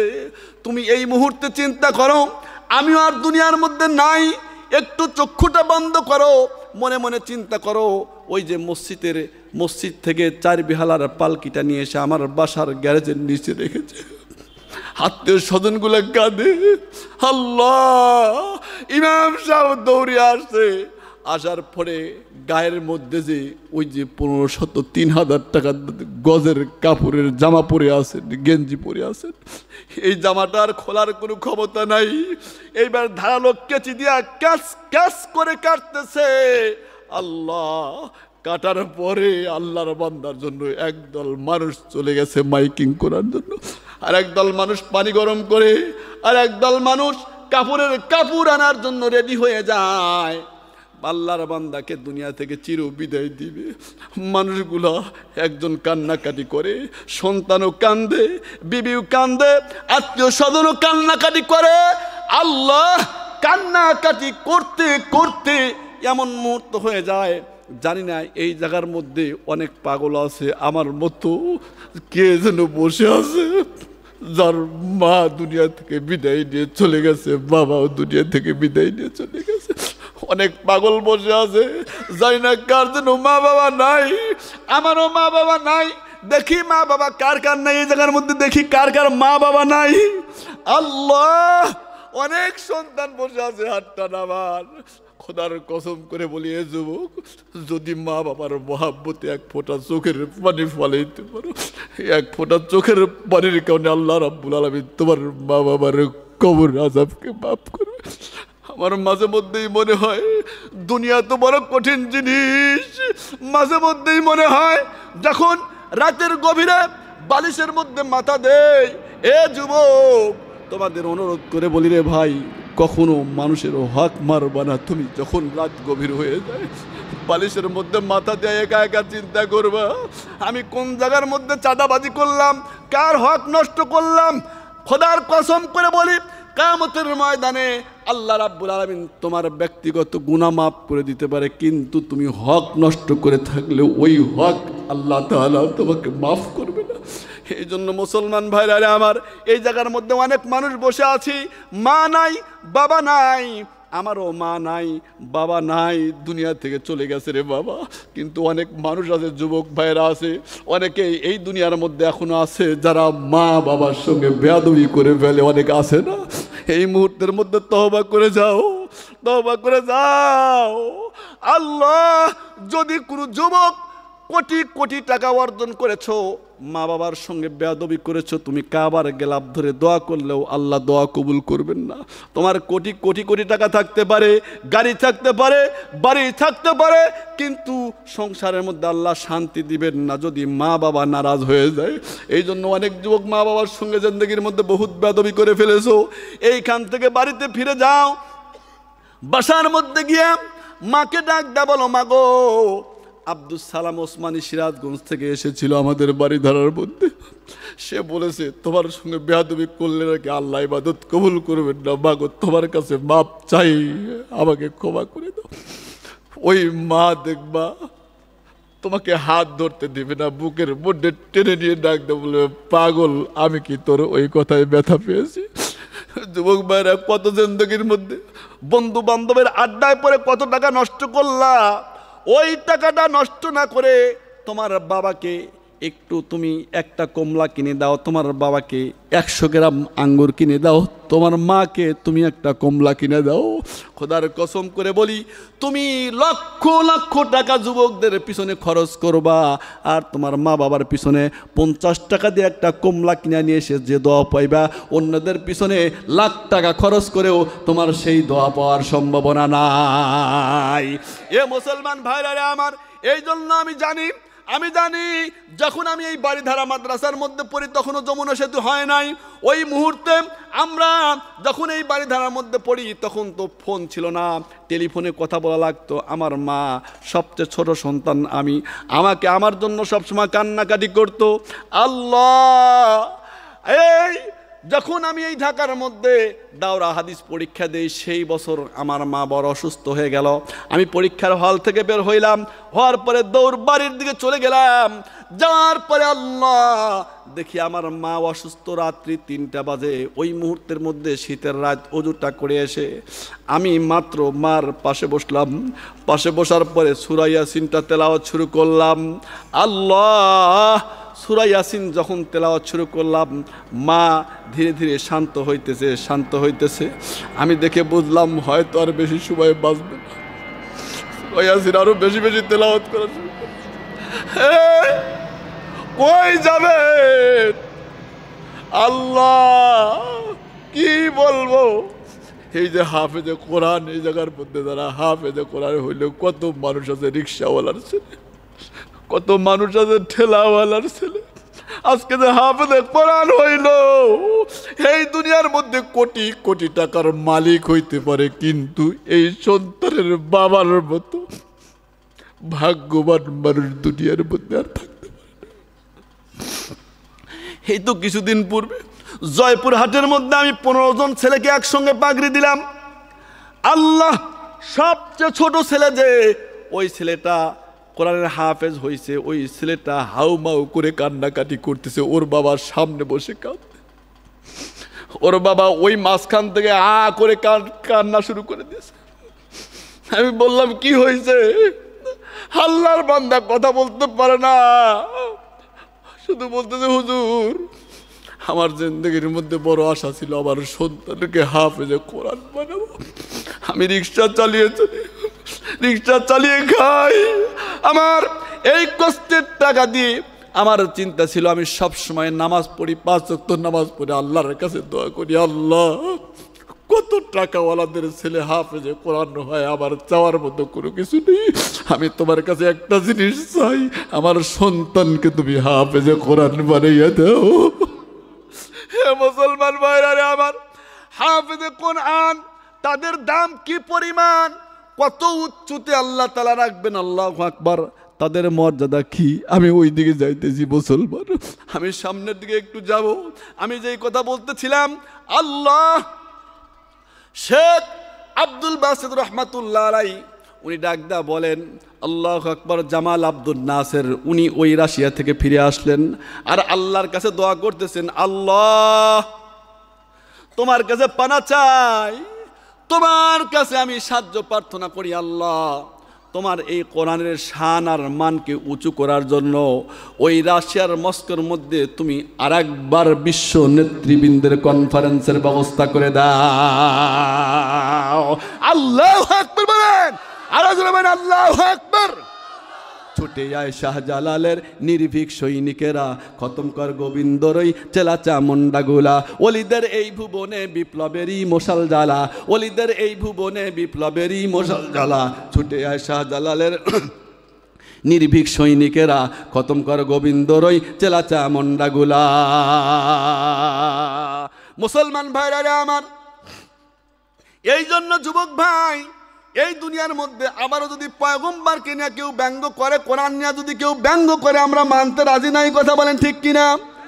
এ যুবক, কেউ কি মানতে রাজি আছেন? জোরে বলেন, মানতে রাজি আছেন? আল্লাহ জোরে বলেন, মানি না, মানব না, মানতে পারি না।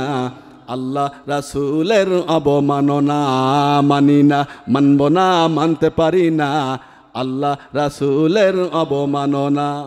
বীর মুসলমান জেগে উঠেছে, বাড়িধারার যুব সমাজ জেগে উঠেছে। নেজ গুটিয়ে নাস্তিকদের পালাতে হবে,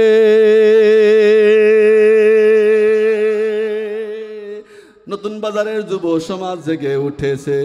নেজ গুটিয়ে নাস্তিকদের পালাতে হবে, নইলে আমরা করব তাদের কবর রচনা, নইলে আমরা করব তাদের কবর রচনা। মানি না, মানব না, মানতে পারি না। আল্লাহ রাসূলের অবমাননা মানি না, মানব না, মানতে পারি না। আল্লাহ রাসূলের অবমাননা, ঠিক কিনা? আর কি যদি কখনো কোরআন নিয়ে অবমাননা করে, পয়গম্বরকে নিয়ে ব্যঙ্গ করে, আমরা কি মানব? ধরে বলেন, মানব? আমরা মানব না। এজন্য বলতে চাই, বাংলার জমিন এখন আর সেই দিন নয়। যুব সমাজ এখন পয়গম্বরের ভালোবাসার দিলের মধ্যে উঠাইছে। কথা বলেন ঠিক কিনা? যুব সমাজ, যুব সমাজ এখন কোরআনের মহাব্বত দিলের মধ্যে উঠিয়েছে। আবারও যদি এই বাংলার জমিনে শাহজালালের দেশে, শাহ মাকদুমের দেশে, তিতুমিরের দেশে যদি পয়গম্বর বিরোধী আওয়াজ আছে, বাংলার জমিনের যুব সমাজ তোমাদেরকে বাংলার জমিন থেকে বিতাড়িত করতে বাধ্য হবে, বাংলার জমিন ছাড়া করতে বাধ্য হবে, বাধ্য হবে, বাধ্য হবে। কথা বলে ঠিক কিনা? মুসলমান ভাইরা রে আমার, যেই কথা বলতেছিলাম, মিশরের প্রধানমন্ত্রী জামাল আব্দুল নাসের উনি বারবার দোয়া করতেছে আল্লাহর কাছে, আল্লাহর একটা ব্যবস্থা করে দাও। আমি তোমার কোরআনের শান আর মানকে উঁচু করতে চাই, আমি তোমার কোরআনের অবমাননা সইতে পারবো না। আল্লাহ তাআলা ঠিকই ব্যবস্থা করে দিলেন। আল্লাহু আকবার। মিশরের প্রধানমন্ত্রী, ওই আল্লাহু আকবার, বিশ্বনন্দিত শেখ আব্দুল বাসেদ রহমাতুল্লাহ আলাইহি উনি বললেন, উনি আমার কাছে চিঠি লিখলেন, আব্দুল বাসেদ তোমাকে আমার সফর সঙ্গী হয়ে যেতে হবে রাশিয়ার মস্কোর মধ্যে। বিশ্বের যত বড় বড় নেতা আছে সমস্ত লিডারদের কনফারেন্স হবে, ওই জায়গার মধ্যে যেতে হবে। এবার উনি ডাকদা বলেন, আমি চিঠি পাওয়ার পর থেকে বড় চিন্তিত, কিরে ওই রাশিয়ার মধ্যে তো, ওই জায়গার মধ্যে তো মুসলমানদের রাষ্ট্র না, খ্রিস্টানরা থাকে। আমার কোরআন তেলাওয়াত তো চলে সৌদি আরবের মধ্যে, আমার কোরআন প্রেমিক মানুষগুলা কাতারের মধ্যে, আমার কোরআন প্রেমিক মানুষগুলা ওই যে বিভিন্ন মুসলিম কান্ট্রিতে থাকে, কিন্তু রাশিয়ার মধ্যে তো কোরআন প্রেমিক মানুষ নাই। এই জায়গার মধ্যে আমাকে নিয়ে কি করবে? কিন্তু বড় প্রধানমন্ত্রীর ফরমায়েশ বলুন তো দেখি, প্রধানমন্ত্রী অর্ডার করছে, না যে পারবে। কথা বলেন ঠিক কিনা? আল্লাহু আকবার। যদি আমাদের দেশের প্রধানমন্ত্রী আমাদের কাউর কাছে চিঠি লেখে, আমাদের হুজুরদের কাছে, যে হুজুর অমুক ইমাম সাহেব আপনাকে আমার সফর সঙ্গী হিসাবে কানাডায় অথবা আমেরিকা যেতে হবে, তাহলে তো আমাদের একদম আনন্দে উৎফুল্লিত হয়ে যাবে। কথা বলেন ঠিক কিনা? কারি আব্দুল বাসেদ রহমাতুল্লাহ আলাইহি উনি ডাকদা বলেন, আমাকে রাশিয়ার মধ্যে কেন নিয়ে যাবে? ওই জায়গার মধ্যে তো কোরআন প্রেমিক মানুষ নাই, আমি ওইখানে গিয়া কি করব? কিন্তু তারপরেও প্রধানমন্ত্রীর আদেশ যাইতেই হবে। জামাল আব্দুল নাসের উনি সফর করার জন্য নিয়ে গেলেন। আল্লাহু আকবার। ওই রাশিয়ার মধ্যে যাওয়ার পরে এইবার বিশ্ব নেতাদের কনফারেন্সের মধ্যে বসলেন। বিশ্ব নেতারা এক একজন এক একভাবে বয়ান দিচ্ছেন, বক্তৃতা দিচ্ছেন। বক্তৃতা দিতে দিতে ওই যে আল্লাহু আকবার শেখ আব্দুল বাসেদ রহমাতুল্লাহ আলাইহি উনি সামনের গ্যালারিতে বসে আছেন। জামাল আব্দুল নাসের বলেছেন, আব্দুল বাসেদ যখন তোমাকে আমি ইশারা করব তুমি স্টেজের দিকে উঠে আসবে, দেরি করবে না। এইবার ওই রাশিয়ার মধ্যে কমিউনিস্টদের নেতাদেরকে ডাক দেয়া বলতেছেন, জামাল আব্দুল নাসের ডাক দেয়া বলতেছেন, বন্ধু আমার দেশ থেকে আমি একজন সুন্দর আবৃত্তিকারক নিয়ে এসেছি, সে সুন্দর কবিতা আবৃত্তি করতে পারে, যদি একটু সময় দিতেন তাহলে কবিতা আবৃত্তি করে শোনাইতো। আল্লাহু আকবার বলেন। আল্লাহু আকবার। ওই কমিউনিস্টদের নেতা ডাক দেয়া বলে, জামাল আব্দুল নাসেরকে ডাক দেয়া বলে, বন্ধু তুমি তো জানো বিশ্ব নেতৃবৃন্দর কনফারেন্সে এই জায়গার মধ্যে অনেক দামি দামি মানুষ আছে, এই জায়গার মধ্যে অনেক দামি সময়, এই জন্য একটা মিনিট তোমাকে সময় দিলাম, একটা মিনিটের মধ্যে যেন শেষ করে। আল্লাহু আকবার। এইবার জামাল আব্দুল নাসের কারি সাহেবকে ইশারা করলো স্টেজের মধ্যে আসার জন্য।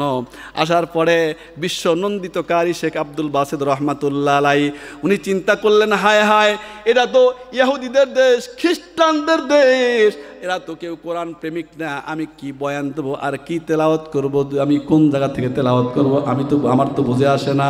এমন চিন্তা করতে করতে করতে করতে আল্লাহু আকবার, আল্লাহর পক্ষ থেকে তার মাথার মধ্যে আল্লাহ তাআলা ঢেলে দিল, চিন্তা দিল, আব্দুল বাসেদ কিসের চিন্তা করো, তোমার টেনশনের চিন্তা করার কোনো কারণ নাই, তোমার চিন্তা করার কোনো কারণ নাই, তুমি কোরআনের ওই জায়গা থেকে তেলাওয়াত করো যেই জায়গার তেলাওয়াত শুনে ওমরের মতো ব্যগ্র মানুষটা সেদিন গ্রহণ করেছিল।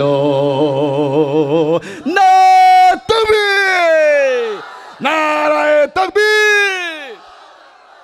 মুসলমান ভাইরা আমার, শেখ আব্দুল বাসেদ রহমাতুল্লাহ আলাইহি উনি বলেন, কি তেলাওয়াত করব, কি তেলাওয়াত করব, আর তেলাওয়াত করার কোনো জায়গা পায় না।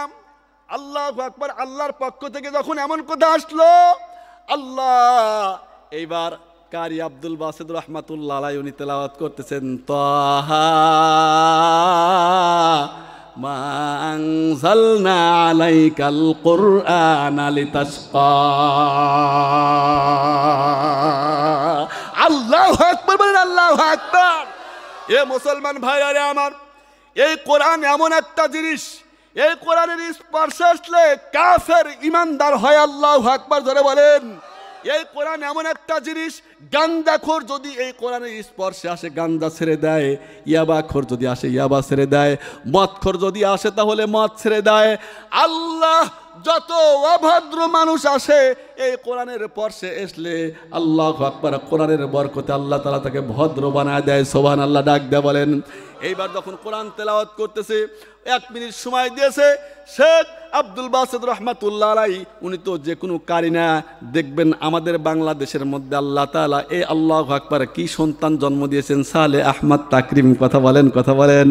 এই সালেহ আহমদ তাকরিম, এমন হাজারো তাকরিম এই মাদ্রাসার মধ্যে থেকে জন্ম নিবে, তার মধ্যে আজকে প্রথম এই যে 15 জন সন্তানকে মাথায় পাগড়ি উঠায় দিয়েছে। কথা বলেন ঠিক কিনা?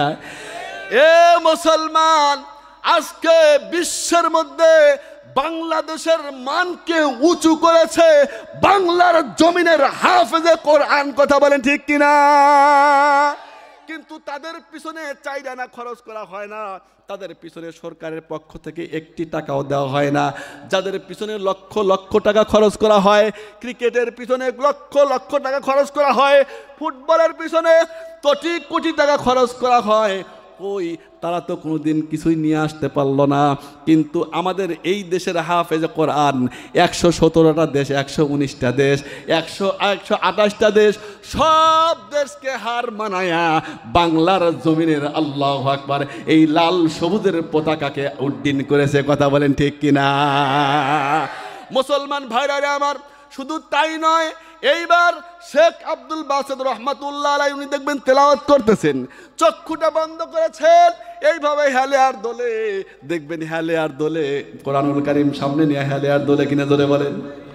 কেন দোলে তা কি জানেন? কেন দোলে? আল্লাহ জানেন না? দেখবেন মাঝে মধ্যেই দেখবেন মসজিদের মধ্যে দেখবেন কিছু মানুষ জিকিরওয়ালা আছে, জিকির করে লা ইলাহা ইল্লাল্লাহ। কোরআন সামনে নিয়ে এমন ভাবে হেলে আর দোলে, জোরে বলেন দোলে কিনা? কেন দোলে? এই যে দেখবেন কিছু মানুষ আল্লাহু আকবার জাহান্নামের কথা শুনলে ফালাফালি করে কিনা, জোরে বলেন। দেখবেন যারা মাথার মধ্যে পাগড়ি লাগাইছে, গায়ের মধ্যে জুব্বা আছে, চরমোনাই ওলারা খালি ফালাফালি করে, রসুলপুর ওলারা ফালাফালি করে। কয় কেন করে? এ কয় পাগলামি করে। না পাগলামি করে না, যাও না, তুমি তো মিষ্টি খাও নাই, তুমি মিষ্টির মর্যাদাও বুঝবা না, কথা বলেন ঠিক কিনা? তুমি নাটোরের কাঁচাগোল্লা খাও নাই, কাঁচাগোল্লার স্বাদ বুঝবা না, এই জন্য তুমি বুঝবা না। দেখবা মসজিদের মধ্যে যে ফজরের নামাজ জামাতের সঙ্গে পড়ে, আযান দেওয়ার পরে ওর বাসার মধ্যে আর ভালো লাগে না, কথা বলেন ঠিক কিনা? মসজিদের মধ্যে ছুটে চলে আসে, কেন? স্বাদ লেগে গেছে। যারা জিকির করে ফালাফালি করে, এরা তো এমনে এমনে কয় না রে বাবা। যখন জাহান্নামের ভয় দিলের মধ্যে ঢুকে যায়, জাহান্নামের ভয়ে আর থাকতে পারে না, ফাল দেয়া লাভ দেয়া উপরে উঠে যায়। আল্লাহু আকবার। এ যুবক, তুমিও যদি একবার চক্ষু বন্ধ করে জাহান্নামের আগুনের কথা স্মরণ করো, আর তোমার দিল যদি ওইভাবে পয়দা হয়ে যায়, তুমিও ওই রকম ফাল দিতে বাধ্য হবা, তুমি সমালোচনা করবা না। দেখবা এই যে কোরআনুল কারীম যখন পড়ে এমনভাবে হেলে আর দোলে, এরা তো এমনি এমনি দোলে না, হেলে না। এই জায়গার মধ্যে যারা আছেন সবগুলা মানুষ শিক্ষিত মানুষ আছেন, বলেন তো দেখি বাংলা পড়ার সময় কোনো ছেলে এইভাবে হেলে আর দোলে, কথা বলেন? অঙ্ক পড়ার সময় হেলে আর দোলে, ইংরাজি পড়ার সময় হেলে না, দোলে না, অঙ্ক পড়ার সময় হেলে না, দোলে না। আল্লাহু আকবার। তাহলে এই কোরআনুল কারীম পড়ার সময় কেন হেলে আর দোলে? আল্লাহ রাব্বুল আলামিন ডাক দা বলেন, এই মাসুম বান্দারা তো এমনি হেলে আর দোলে না। যখন রাতের গভীরে ওরা উঠে এই কোরআনুল কারীম সামনে নিয়ে তেলাওয়াত শুরু করে, আমি আল্লাহ রাব্বুল আলামিন আসমান থেকে একদম আমার কুদরতি হাত তাদের পিঠের পিছনে লাগা দিয়া ঢুলাই। আল্লাহু আকবার বলেন। মুসলমান ভাইরা আমার, যেই কথা বলতেছিলাম, কারি বিশ্বনন্দিত কারি শেখ আব্দুল বাসিত রহমাতুল্লাহ আলাইহি, উনি তেলাওয়াত শুরু করতেছেন আর এইভাবে হেলতেছে দুলতেছে, মনে আছে? হেলে আর দোলে তেলাওয়াত শুরু করে, কিন্তু ওনারা তো আমাদের মতো করে তেলাওয়াত করে না। আলহামদুলিল্লাহি রাব্বিল আলামিন আর রহমানির রহিম মালিক ইয়াউমিদ্দিন ইয়াকা না'বুদু ওয়া ইয়াকা নাস্তাঈন। ওনারা তো 7 কেরাতে পড়ে, একদম রঙ্গে ঢঙ্গে, একদম 7 কেরাতে পড়তেছে, উল্টা পাল্টা পড়তেছে। আল্লাহু আকবার। কোরআনের মধ্যে রং দিয়া পড়তেছেন, দেখেন না? কোরআনের আপনার তেলাওয়াত যতই শোনা যায় এতই দিলের মধ্যে মজা লাগে, কথা বলেন ঠিক কিনা? এইভাবে যতই পড়তেছে, আল্লাহু আকবার। ওই কমিউনিস্টদের নেতারা আল্লাহ একদম তামাম বিশ্বের সবগুলা বড় বড় নেতা সব একত্রিত হয়ে গেছে। একত্রিত হওয়ার পরে কোরআন তেলাওয়াত করতেছে, সময় দিয়েছে কয় মিনিট, জোরে বলেন? সময় দিয়েছে 1 মিনিট, কিন্তু আর কারোর খেয়াল নাই কি বলতেছে। যতই পরে এতই মজা লাগে, যতই পরে এত মজা লাগে। আল্লাহ শেখ আব্দুল বাসিত রহমাতুল্লাহ আলাইহি বিশ্বনন্দিতকারী, উনি একের পরে এক তেলাওয়াত করতেছে, একের পরে এক তেলাওয়াত করতেছে, আর মনে মনে চিন্তা করতেছে, দাঁড়া একটু অন্তরে লাগানোর সময় দে। আল্লাহু আকবার বলেন। একটু অন্তরে লাগানোর সময় দে। ধাক্কা কেমন করে লাগে? শেখ আব্দুল বাসিত রহমাতুল্লাহ আলাইহি উনি তেলাওয়াত শুরু করছেন, তেলাওয়াত করতেছেন এইভাবে 7 রঙে 7 ঢঙ্গে পড়তেছেন। পড়তে একদম আধা ঘন্টা পার হয়ে গেছে, 1.5 ঘন্টা চলে গেছে। শেখ আব্দুল বাসিত রহমাতুল্লাহ আলাইহি ডাক দা বলেন, আমি চিন্তা করলাম কিরে কেউ কোনো কথা বলে না কেন? আমি চক্ষুটা খোলার পরে দেখি কমিউনিস্টদের সমস্ত বড় বড় নেতাগুলা সবাই বসে বসে চোখ দিয়া টপ টপ টপ টপ করে পানি ছেড়ে দিয়েছে। আল্লাহু আকবার। বিশ্বনন্দিত কারি শেখ আব্দুল বাসিত রহমাতুল্লাহ আলাইহি উনি তেলাওয়াত করতেছে। কিছু তেলাওয়াত করার পরে যখন থামায়া দিল, সবগুলা কমিউনিস্টদের নেতাগুলা লাফ দিয়ে দাঁড়া গেছে। এই তুমি বন্ধ দিলা কেন? তেলাওয়াত করো। শেখ আব্দুল বাসিত রহমাতুল্লাহ আলাইহি ডাক দা বললেন, ওরা তো আমাকে তেলাওয়াত করার কথা বলতেছে, কিন্তু আমি চুপ করে রইলাম। এইবার আল্লাহু আকবার। ওই যে মিশরের প্রধানমন্ত্রী জামাল আব্দুল নাসের, তার বন্ধু কমিউনিস্টদের নেতাদেরকে ডাক দা বলে, এ বন্ধু, তোমরা কেন কান্না করতেছো, তোমাদের চোখ দিয়ে কেন পানি বের হচ্ছে? ওরা বলতেছে তা তো জানি না, তোমার বন্ধু কি আবৃত্তি করতেছে জানি না, ওই আবৃত্তি করার কারণে ওই শব্দগুলো আমাদের দিলের মধ্যে এমনভাবে ধাক্কা লাগাইছে, আমাদের চোখের পানি আমরা ধরে রাখতে পাইনি। জামাল আব্দুল নাসের ডাকদা বলে, তাহলে তোমরা কাঁদো কেন, কি বুঝেছো? কয় জানি না, আমরা তো ইংরাজি বুঝি, ইংরাজি জানি, তোমার বন্ধু তো আরবি বলেছে। কবি বলেন, জবানে ইয়ারে মান তুর্কি অমান তুর্কি নমিদানম, জবানে ইয়ারে মান তুর্কি অমান তুর্কি নমিদানম, আগার বুদে সে খুশবু দে জবান আসবর দেহানে মান, আগার বুদে সে খুশবু দে জবান আসবর দেহানে মান। জামাল আব্দুল নাসের ডাকদা বলে, বন্ধু তোমরা ইংরেজি ইংলিশম্যান, আমার বন্ধু তো আরবিতে পড়েছে, তোমরা বোঝো নাই, কিন্তু তোমরা কাঁদো কেন? কয় জানি না, কেন কাঁদি তা জানি না। দেখবেন আজকে এই জায়গার মধ্যে অনেক মানুষ চোখের পানি ফেলেছে কোরআনের মহাব্বতে, কথা বলেন ঠিক কিনা? এ মুসলমান, আমি 1 মিনিট সময় দেব, 1 মিনিট সময় দিলাম। এই মুহূর্তের মধ্যে আপনারা একটু এই মুহূর্তে মনে মনে চিন্তা করেন, আপনিও দুনিয়ার মধ্যে নাই, আপনিও মরে গেছেন, চক্ষুটা বন্ধ করে দেন, মাথাটা নিচু করে দেন, এই মুহূর্তের মধ্যে দোয়া করে দেব। কেউ আর সামনের দিকে আগাবো না ইনশাআল্লাহ, অনেক রাত্রি হয়ে যাবে, মাথাটা নিচু করে দেন। আপনিও মনে মনে চিন্তা করেন, আমি আর দুনিয়ার মধ্যে নাই, আপনি মনে মনেই চিন্তা করেন। আপনার সামনে কত বন্ধু বান্ধব দুনিয়া থেকে বিদায় নিয়ে চলে গেল, আপনার সামনে আপনার মা চলে গেছে, আপনার বাবাও চলে গেছে, আমাকে তোমাকেও সেই কবরে যেতে হবে। জোরে বলো যেতে হবে কিনা, জোরে বলো যেতে হবে কিনা? সেই কবরের ফুল প্রস্তুতি না যেতে হবে। যুবক, খোদার কসম করে বলি, কোরআন পড়া জানো না, এই কোরআনের মহাব্বতটা তুমি দিলের মধ্যে জমায়া রাখো। কোরআনের মহাব্বত নিয়ে যদি কবরে যাইতে পারো, পয়গম্বরের মহাব্বত নিয়ে যদি কবরে যাইতে পারো, কবরে শুইতে দেরি ওই মদিনাওয়ালা তোমাকে জান্নাতে যাওয়ার জন্য সুপারিশ করতে দেরি হবে না। এ যুবক ভাইরা, আমি তোমাদেরকে পায়ে হাত দিয়ে বলি রে বাবা, যতদিন বেঁচে থাকো একটা জিনিস মনে রাখবা, কোনোদিন কান্নাওয়ালা চোখের বিরুদ্ধে যেন তোমার জিহ্বার কথা না যায়। একটা জিনিস মনে রাখবা, কোনো ওলামা একরাম, টুপিওয়ালা, দাড়িওয়ালা, জুব্বাওয়ালা, এদের বিরুদ্ধে যেন তোমার কোনো কথা না যায়। তোমার মহল্লার সমস্ত মানুষগুলা কথা বলুক, কিন্তু তুমি বলবো না। কেন বলবা না? কারণ আল উলামা ওয়ারাসাতুল আম্বিয়া, এদের বিরুদ্ধে কথা বলবা না। আল্লাহু আকবার। কেন কথা বলবা না? যখন তুমি ইজ্জত করবা, আল্লাহ রাব্বুল আলামিন তোমাকেও ইজ্জত বাড়িয়ে দিবে। এই জন্য আমরা এই মুহূর্তের মধ্যে দোয়া করব, এক্ষুনি দোয়া করে দেবো ইনশাআল্লাহ, দোয়া করে দেবো ইনশাআল্লাহ। আপনারা সবাই দরুদ শরীফ পড়েন, আল্লাহুম্মা সাল্লি আলা মুহাম্মাদিন ওয়া আলা আলি মুহাম্মাদ কামা সাল্লাইতা আলা ইব্রাহিম ওয়া আলা আলি ইব্রাহিম ইন্নাকা হামিদুম মাজিদ। আল্লাহুম্মা বারিক আলা মুহাম্মাদিন ওয়া আলা আলি মুহাম্মাদ কামা বারাকতা আলা ইব্রাহিম ওয়া আলা আলি ইব্রাহিম ইন্নাকা হামিদুম মাজিদ। এ ভাই, কি বলবো? তবে এই জায়গার মধ্যে আমি একটা কথা বলতে চাই, সেটা হলো সমস্ত মানুষ এই জায়গার মধ্যে যারা বসে আছি, এই কোরআনুল কারীম যে কথা বলতেছিলাম, পয়গম্বর ওই যে দাওয়াত পয়গম্বরের কাছে নিয়ে আসলেন, জিবরিল বললেন পড়েন ইকরা বিসমি রাব্বিকাল্লাযী খলাক। এই পয়গম্বর ওই জায়গার মধ্যে থেকে একদম হীরা গুহায় থেকে চলে আসলেন, জাবালে নূর থেকে চলে আসলেন। আসার পরে কাবার দরজার সামনে দাঁড়িয়ে সমস্ত কাফেরদেরকে ডাক দেয়া বলল, শোনো, তোমরা ওই আল্লাহর উপর ঈমান আনো, আর ওই কোরআন মানো, আর আমাকে পয়গম্বর হিসেবে তোমরা তাসদিক করো। এই কথা যখন বললেন, সবগুলা কাফের একসঙ্গে ডাক দেয়া বলল, মুহাম্মদ, তুমি এমন উল্টাপাল্টা কথা বলবা, আমরা কিন্তু মানতে পারবো না।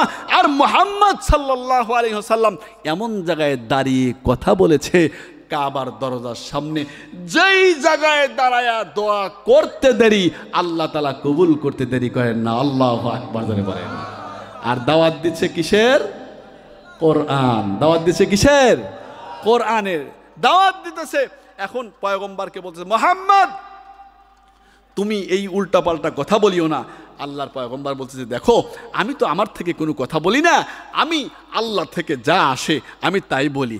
মা ইয়ানতিকু আনিল হাওয়া ইন হুয়া ইল্লা ওয়াহয়ু ইউহা মুহাম্মদ হরগিজ না গুপ্তা তা না গুপ্তা জিব্রাইল জিব্রাইল হরগিজ না গুপ্তা তা না গুফতা রব্বুল জলিল কদম সোয়ে মরকদ নজর সোয়ে দুনিয়া কিধর যা রহা है किधर देखता है कदम सोए मरकद नजर सोए दुनिया किधर जा रहा है किधर देखता है ये मुसलमान भाईरा আমার এই জায়গার মধ্যে আমি দেখতে চাই কয়েকজন মানুষ আল্লাহু আকবার এমন কোন মানুষ আছেন যে এই মানুষটা আমি দেখতে চাই এমন মানুষ আছেন যারা দিলের মধ্যে চায় স্বপ্নের মধ্যে মাধ্যমে যায় দিলটা চায় ওই কাবা ঘর আল্লাহু আকবার যাইতে কিন্তু যাওয়ার মতো টাকা নাই কিন্তু যেই জায়গার মধ্যে দোয়া করলে কবুল হয় যেই জায়গার মধ্যে দাঁড়িয়ে দোয়া করলে কবুল হয় যেই জায়গার মধ্যে কোরআন নাযিল হয়েছে পয়গম্বর ওইখান থেকে এসে কাবার দরজার সামনে দাঁড়া দাওয়াত দিচ্ছেন তোমরা এই কোরআনকে মানো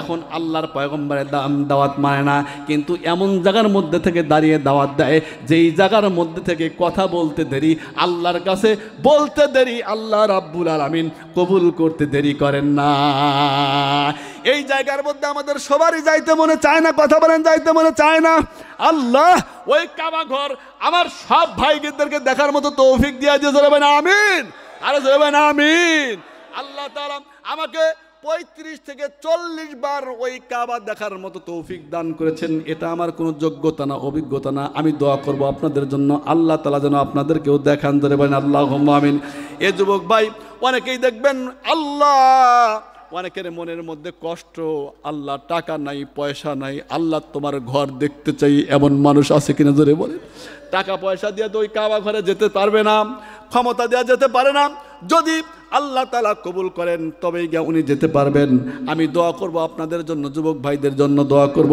আল্লাহ রাব্বুল আলামিন যেন আপনাদেরকে ওই কাবা ঘরে যাওয়ার তৌফিক দেন ইনশাআল্লাহ রাজি আছেন না সবার জন্য আমি দোয়া করব তার জন্য আমি এই মুহূর্তের মধ্যে আমি কয়েকজন যুবককে দেখতে চাই এ যুবক জিন্দেগির মধ্যে আল্লাহ যতদিন বাঁচিয়ে রাখে ইনশাআল্লাহ 5 ওয়াক্ত নামাজ পড়বা ইনশাআল্লাহ চেষ্টা করবা ইনশাআল্লাহ কে কে রাজি আছে একটু হাত উঠায় দেখাই তো আল্লাহু আকবার একটু হাত উঠায় দেখা দে আল্লাহকে ডাক দে আল্লাহ আবার একটু গুনগুন আওয়াজ দে আল্লাহকে ডাক দে আল্লাহ আবার একটু ডাক দেন আল্লাহ রব্বুল আলামিন তোমার কুদরতি চক্ষুখানা দেয়া দেখো হাজার হাজার যুবক মানুষগুলো ওয়াদা করছে আল্লাহ তোমার নামাজ ছাড়বে না আল্লাহ রব্বুল আলামিন আমরা তওবা করতেছি আর জিন্দেগির মধ্যে গুনাহ করব না হে আল্লাহ আমরা গুনার নামাজ ছাড়ব না গো আল্লাহ আমাদের জিন্দেগিতে গুনাহ করতে করতে আমাদের জিন্দেগিটা শেষ করে ফেলেছি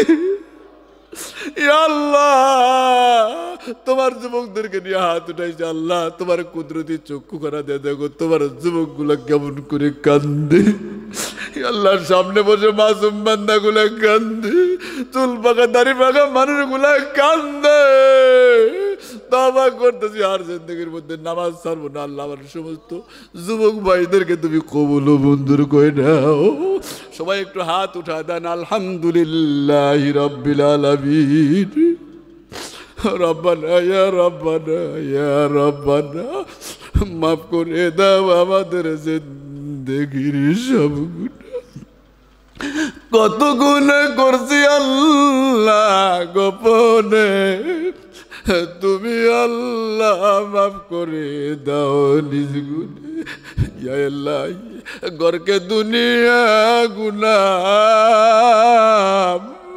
তুমি দানি অকুদাস্তি اللهم صل على روح محمد في الأرواح وعلى جسد محمد في الأجساد وعلى قبر محمد في القبور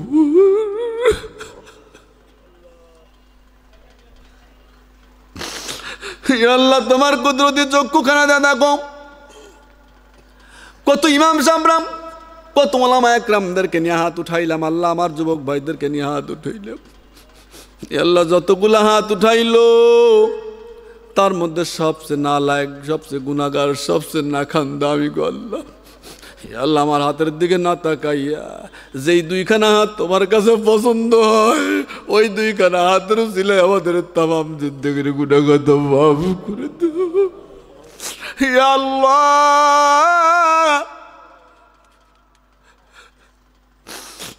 শত শত যুবকগুলো আজকে ওয়াদা করেছে আল্লাহ নামাজ পড়বে, আল্লাহ আমার যুবক ভাইদেরকে কবুল করে নাও।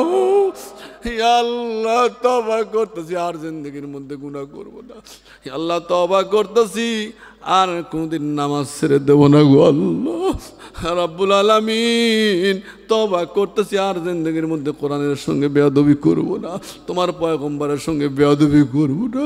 ইয়া আল্লাহ, ইয়া আল্লাহ আমাদের দোয়াকে তুমি কবুল ও মঞ্জুর করে দাও রাব্বুল আলামিন। আল্লাহ বিশেষ করে দারুন নাজাত তারতিলুল কোরআন মাদ্রাসাকে তুমি কবুল করে নাও আল্লাহ। এই মাদ্রাসার হাওয়া তুমি আল্লাহ তামাম মহল্লার মধ্যে ছড়িয়ে দাও আল্লাহ। এই মাদ্রাসাকে তুমি দিনের জন্য কবুল করে নাও আল্লাহ।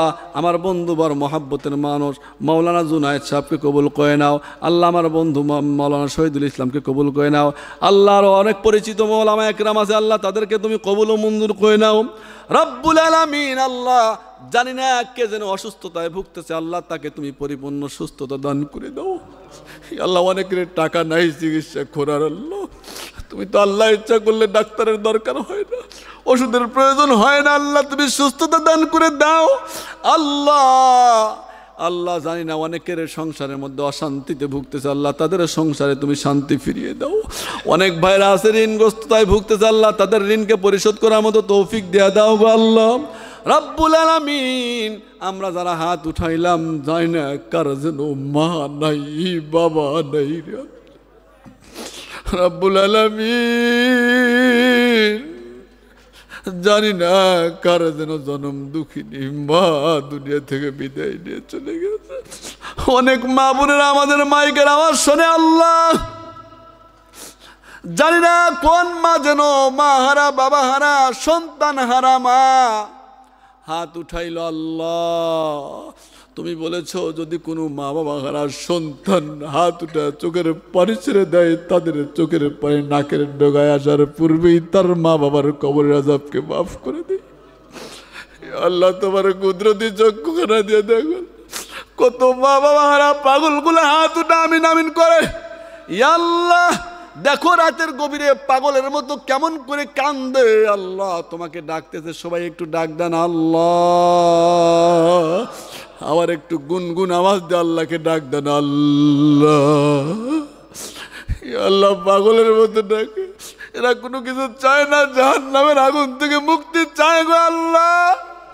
ইয়া আল্লাহ জিন্দেগির মধ্যে একটি দোয়া যদি কবুল না করে থাকো মাওলা, আজকে এই মাহফিলের উসিলায় আমাদের দোয়াকে কবুল করে দিয়ে ইয়া আল্লাহ আমাদের জিন্দেগির গুনাহ খাতা মাফ করে দাও। ইয়া আল্লাহ আমাদের মা বাবার কবরে তুমি জান্নাতের হাওয়া চালু করে দাও আল্লাহ। এই মহল্লাকে তুমি কবুল করে নাও আল্লাহ। এই মহল্লার উপর তুমি রহমতের হাওয়া চালু করে দাও আল্লাহ। এই মহল্লার উপর বরকত নাযিল করো গো আল্লাহ। ইয়া আল্লাহ এই মাদ্রাসার উপর বরকত নাযিল, মাদ্রাসার উপর রহমত নাযিল করো গো আল্লাহ। ইয়া আল্লাহ মাদ্রাসার মধ্যে ভরপুর কামিয়াবি দান করো গো আল্লাহ রব্বুল আলামিন। এই মাদ্রাসার যত হাজত আছে আল্লাহ, ইয়া আল্লাহ গায়েব থেকে তুমি মদদ দিয়ে দিও গো আল্লাহ রব্বুল আলামিন। এলাকাবাসী সমস্ত এলাকাবাসীদেরকে তুমি মাদ্রাসামুখী করে দাও আল্লাহ, সবাইকে দিনদার বানাইয়া দাও রব্বুল আলামিন। যতদিন তুমি বাঁচিয়ে রাখো, জানি না কখন যেন কোন মুহূর্তে আল্লাহ আজরাইল আলাইহিস সালাতু ওয়াস সালাম আমাদের সামনে এসে দাঁড়িয়ে আল্লাহ। আজরাইলের চেহারা দেখে অনেকেই কলেমা ভুলে যাবে আল্লাহ। আল্লাহ তুমি আদর করে বানায় আমাদেরকে জাহান্নামের আগুনে পোড়ায় না গো আল্লাহ রব্বুল আলামিন। আদর করে বানিয়ে আমাদেরকে জাহান্নামের আগুনে পোড়ায় না গো আল্লাহ। আদর কইরা মানুষ আল্লাহ বানাইয়া কেমনে দিবা জাহান্নামে ফেলিয়া, সকল রোজা হইতে আল্লাহ ফিরিয়া তোমারি রোজায় রইলাম পড়িয়া। তুমি যদি মাফ না করো তোমার বান্দারে, তোমার বান্দা ভালো যাবে কার কাছে? ইয়া আল্লাহ, আদর করে বানায় তুমি জাহান্নামের আগুনে পোড়াইও না গো আল্লাহ রাব্বুল আলামিন। জানি না কখন যেন কার সামনে কোন অবস্থায় আজরাইল আলাইহিস সালাতু ওয়াস সালাম এসে হাজির হয়ে যায়। আজরাইলের চেহারা দেখে অনেকেই কলেমা ভুলে যাবে গো আল্লাহ। ওই কঠিন মুহূর্তে আমাদের সবার জবানে মধুর কলেমাটা জারি করে দিও, লা ইলাহা ইল্লাল্লাহু মুহাম্মাদুর রাসূলুল্লাহ।